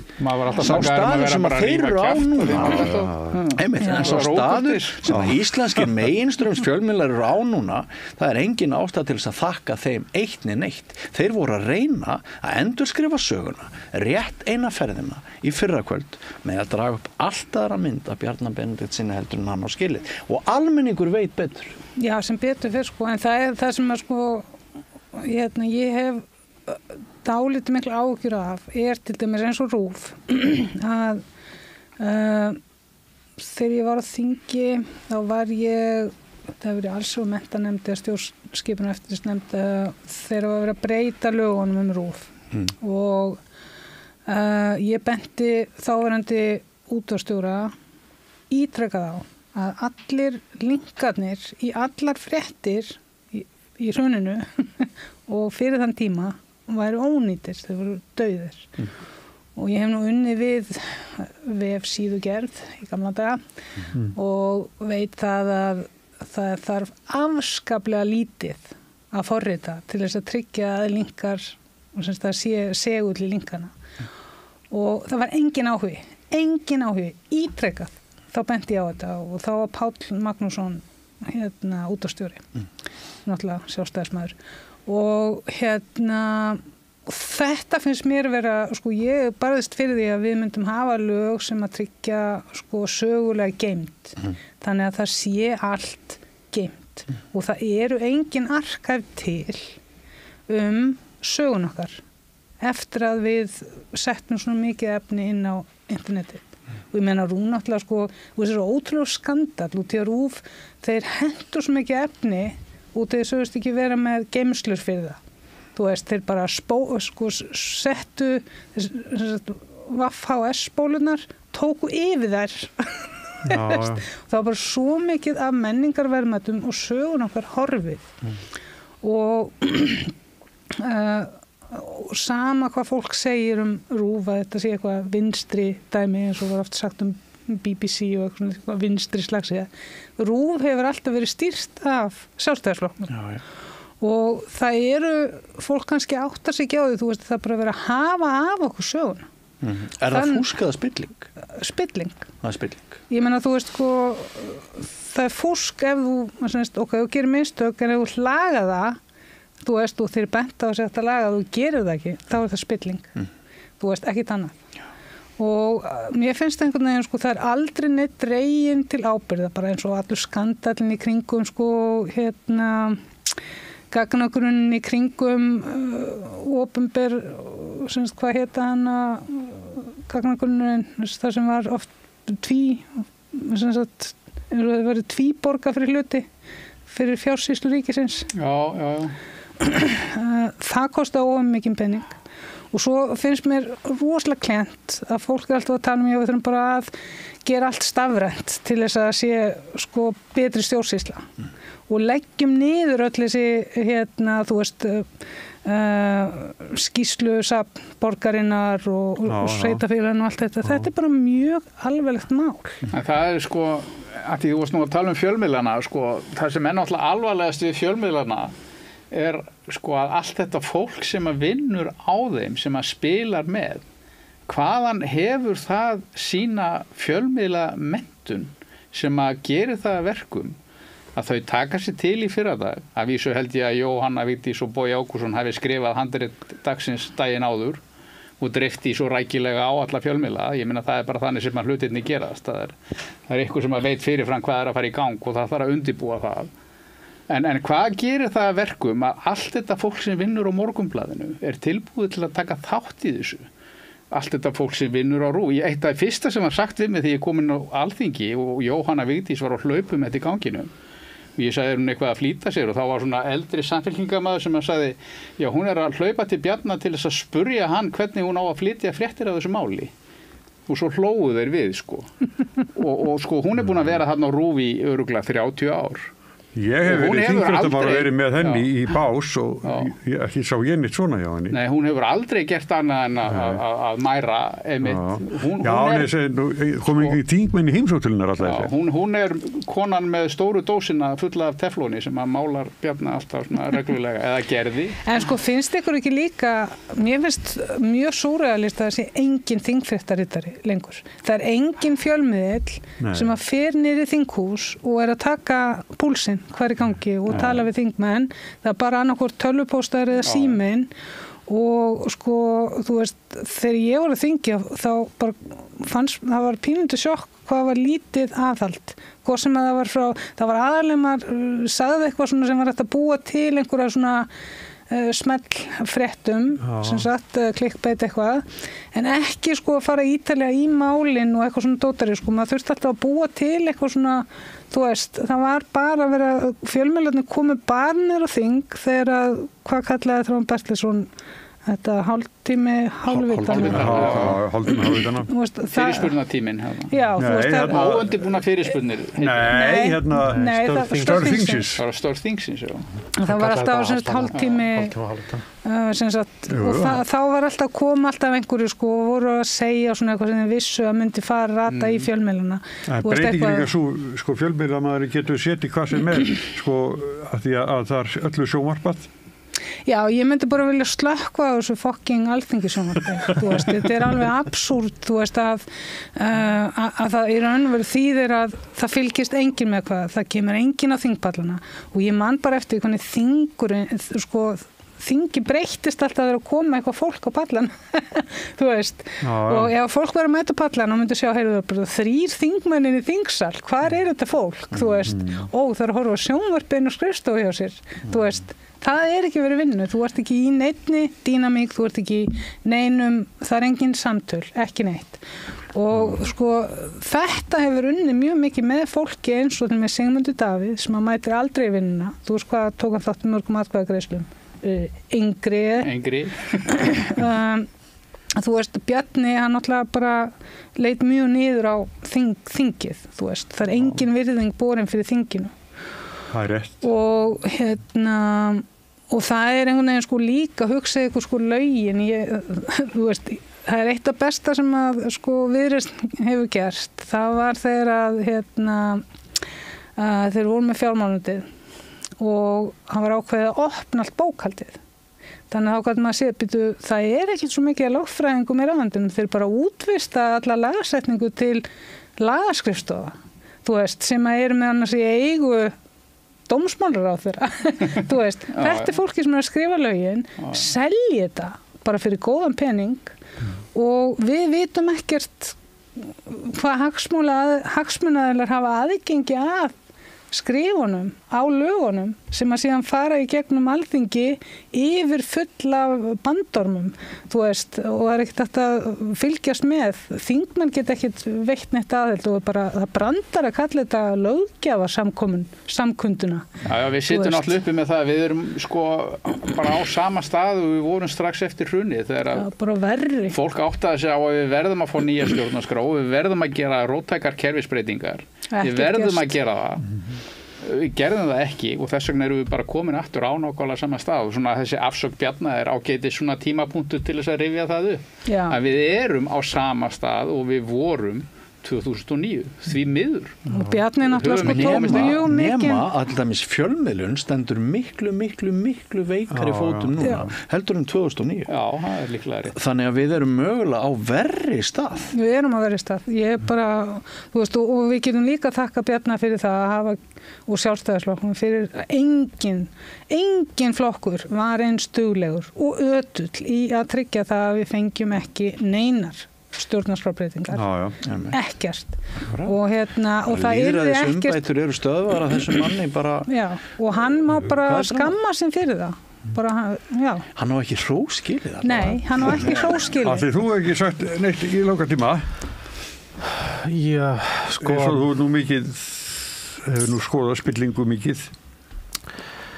Já, ég er nú bara, ég er svolítið, sko, kannski skiptir líka meira máli hvert við erum að fara og ég, þú veist, ég get nú alveg svo sem að einhver leiti tekið undir að hlutinni líti ekki alltaf mjög vel út, sko, en ég bara veit ekki alveg hversu gagnlegt það er að, þú veist, að upplifa eins og ekkert hafi breyst, kannski er ágætt stundum að vera hálfgerð Pollyanna með það, kannski er eitthvað fengið út því, ég veit ekki, en höfðu gott að því að hann fer? Ég, sko, það sem ég myndi segja allavega það að Bjarni fari að einhverju leiti kannski getur það þýtt að það er einhver starfsemi í Sjálfstæðisflokknum, það er einhver grasrót eða einhver hópur þarna sem að hefur allavega það mikla sjálfsöringu að hann telur sig hafa eitthvað sinn flokk að segja og þau gátu ítt honum burt því að ég held að það sé alveg augljóst að Bjarni fór ekki sjálfviljugur, það sést bara í hvernig hann talaði í þar síðustu viku. Sko ég tel það nú ekkert eitthvað sérstakt þjóðarsmál að Sjálfstæðisflokkurinn nái sér en það væri samt ágætt fyrir flokkinn að átta sig á því að nú er þau að fá tækifærið til að sýna það að þau sé ekki með öllu óstjórntæk því að þetta er ekki stjórntækuflokkur og hefur ekki verið mjög lengi, þetta er algjör og þetta er meira sér sko, ég ætla bara að fá að vitna hérna í forman Framsóknarflokksins þegar ég segi bara stjórnlaus flokkur. Og núna hafa þau allavega tækifæri á því að sýna að kannski sé eitthvað þarna og að þau geta ekki kennt Bjarna lengur hvað allt misferst og það segi ekki til þess að reyna einhvern veginn að segja að það sé ekki satt að Bjarni er hörmulegu formaður sko. Þannig að ég bara, þú veist, kannski ástæða fyrir segi ekki mikið ég er bara svona, þú veist, aðeins að ég bara tek undir til dæmis að ég hef aldrei skilið alveg sko hvers vegna fjölmiðlar eða svona álitsgjafar, ég veit ekki alltaf hvort þetta eru alltaf fjölmiðlar sko eða blaðamenn, þú veist, hafa svona ofboðslega mikinn áhuga á því að tala eins og Bjarni hafi verið ykkur ofsalegu leiðtogi, menn hann var það ekki, hann var ekki völd. Hann var náttúrulega með rosaleg völd en þú veist, en völdin voru samt ýkt með því að gera hann algjörlega svona teflonhúða, hann, þú veist, alveg þvert á það sem var að gerast, ég meina hann var óvinsasti stjórnmálamaðurinn mjög lengi, flokkurinn hans tapaði stanslaust. Hann fekk 40.000 undirskriftir gegn sér þegar hann var forsætisráðherra. Ég meina það er ekkit eitthvað sem gerist bara reglulega. Það er bara eitthvað sem að, þú veist, það er mælikvarði á eitthvað. Þú veist, hann gat ekki haldið neinum ríkisstjórnum saman. Þú veist, flokkurinn hans er orðin eins og sko jarðsprengjusvæði af fólki sem hefur einhvern veginn ekkert sameiginlegt nema kannski að þau hata útlendinga. Þú veist, þetta er bara, þú veist, og einhvern veginn hann skilur eftir sér flokk þar sem að valdamesti maðurinn er, þú veist, bæjarstjórinn í Kópavogi. Þú veist, hver er það? Ég man ekki eins og hvað hann heitir Ásdís og ég meina, þú veist og ég meina, og þú veist og eins og ég segi, sko, ég meina, hvernig var að geta talað þennan mann eins og þetta hafi verið ykkur leiðtogi, já, þú veist, hann er spiltur og það er allir búin að einhvern veginn átta sig á því og maður bara einhvern veginn næri ekki einu svona muna það, en ég meina Hvorki Ríkisútvarpinu Stöð 2 í fyrrakvöld. Nei, ég meina, ok, þau eru ekki búin að segja á því, skilur, en ég meina, en eftir stendur að bara raunin er svo að hann var ekki góði formaður, hann skilar flokknum í alveg hræðilegu ástandi og ég meina, hann boðaði til kosninga, sko, þú veist, með 6 vikna fyrirvara, ekki að því hann ætlaði að fá aðeins skárri niðurstöður en vestu skoðanakanir sýndu, hann sagði beinlínis að hann ætlaði að fá öflugri sjálfstæðisflokk og náði því ekki, en hélt svo einhvern veginn áfram að þú veist bara vera með dólg og stæla og ætla ekki að fara, nú þú veist, og svo átti einhvern veginn að fresta, var tala að fresta hérna landsfundi og hann, þú veist, fer mánuði áður en landsfundur og reynir einhvern veginn greinilega að gefa Þórdísi einhvers konar, þú veist, að hún, ég meina hvernig hún geta legitimæsa sig sem einhvern form, þú veist, þetta bara ekki góður formaður og það bara ótrúlega skrítið ef við getum ekki einhvern veginn talað það er bara algjörlega irrelevant hvort hann skilur var myndarlegur, ég meina, eða þú veist, myndarlegur, hann ekkert látin, sko, en þú veist, þú veist, en allavega eftirstendu þetta, þú veist, það hérna saga hans eins og hann núna og eins og hann raunverulega svo að þetta spiltur óvinsæll stjórnmálamaður sem skilaði litlum árangri fyrir sinn flokk öðru leiti en það að hafa náða endurreisa, þú veist, efstu 10% eða hvað sem við kallum þú veist, og ég meina nú bara mun gerast það sama og gerist með Reagan og þú veist, og með hérna Thatcher og Davíð Oddsson, þú veist, það verður einhvern veginn endurskrifuð sagan og það mun taka á sig einhverja myndi í smá tíma að, þú veist, það sem að þetta var bara einn af stóru góðu leiðtogunum, en svo mun það bara ekkert festast og hann mun tínast, en eftirstendur það flokkur þarna sem að, þú veist, mér þykir ekkert sérstaklega væntum, en það fullt af fólki sem þykir væntum hann og núna hefur einhvern veginn grasrót Sjálfstæðisflokksins allavega tækifæri til að sýna að þau hafi, sko, að þau séu ekki bara algjörlega pathetic og án nokkurs konar sjálfsverðingar og að þau geti mögulega búið til flokk sem gæti lagt eitthvað til samfélagsins annað en einhverja svona gaura. En það ekki grasrótin, ég meina, þú veist, það getur vel verið grasrótin virka ekki þannig í þessum flokk, en þú veist, eftirstendur að þetta eitthvað þáttaskil fyrir þetta fólk. En það einmitt þetta, sko, ég held, sko, eftir þetta tímabil Bjarna, sé flokkurinn allur bara orðin svo gegnsýrður af spillingu og almannavitundin það orðin svo mikil að fólk mun veigra sér við að kjósa Sjálfstæðisflokkina því það veit að það að fara að kjósa spiltan, sko, spiltan stjórnmálaflokk og það auðvitað eru 10-15% þjóðarinnar sem að munu vilja það því þeir vita að þeir fái bita af kökunni en ég held að hann fari ekki og aldrei aftur upp fyrir 20% í fylki bara út af þessu, hún mun ekki vera kleift að rétta sig af eftir þetta ekki það að viðreisn kannski ekki eins spilt en viðreisn náttúrulega bara hluti á sama pakkanum en Sjálfstæðisflokkurinn mun ekki sko, mér finnst að umræðan sem að við ættum að vera að taka núna hún sé svo að Bjarni Benediktsson hefur verið alveg sérlega spiltur stjórnmálamaður alveg sérlega spiltur stjórnmálamaður. Við höfum ekki að draga neina duli yfir það. Það veitir ekki af því að við rifjum það upp vegna þess að aðrir eru ekki að gera það núna. Þannig að það skiptir máli að því sé haldið til haga að þetta engin venjulegur meðalspiltur stjórnmálamaður. Þetta alveg sérlega spiltur stjórnmálamaður. Og nú ætlum ég að segja ykkur eina sög. Má ég skjóta bara inn, ég var ekki að reyna að segja að hann væri undir meðalagið eitthvað svoleiðis. Ég bara segja, þú veist, ég held bara að almenningur bara, þú veist, hann bara, þú veist, veit þetta alveg sama hversu mikið reynt að halda þessu ekki að okkur. Það bara, þú veist, það bara svo mörg ár síðan að fólk sá þetta. Já, en má ég segja ykkur eina sög að hérna af því að flest ykkur vitið að ég setti saman bók spillingu sem heitir Besti vinur Aðal.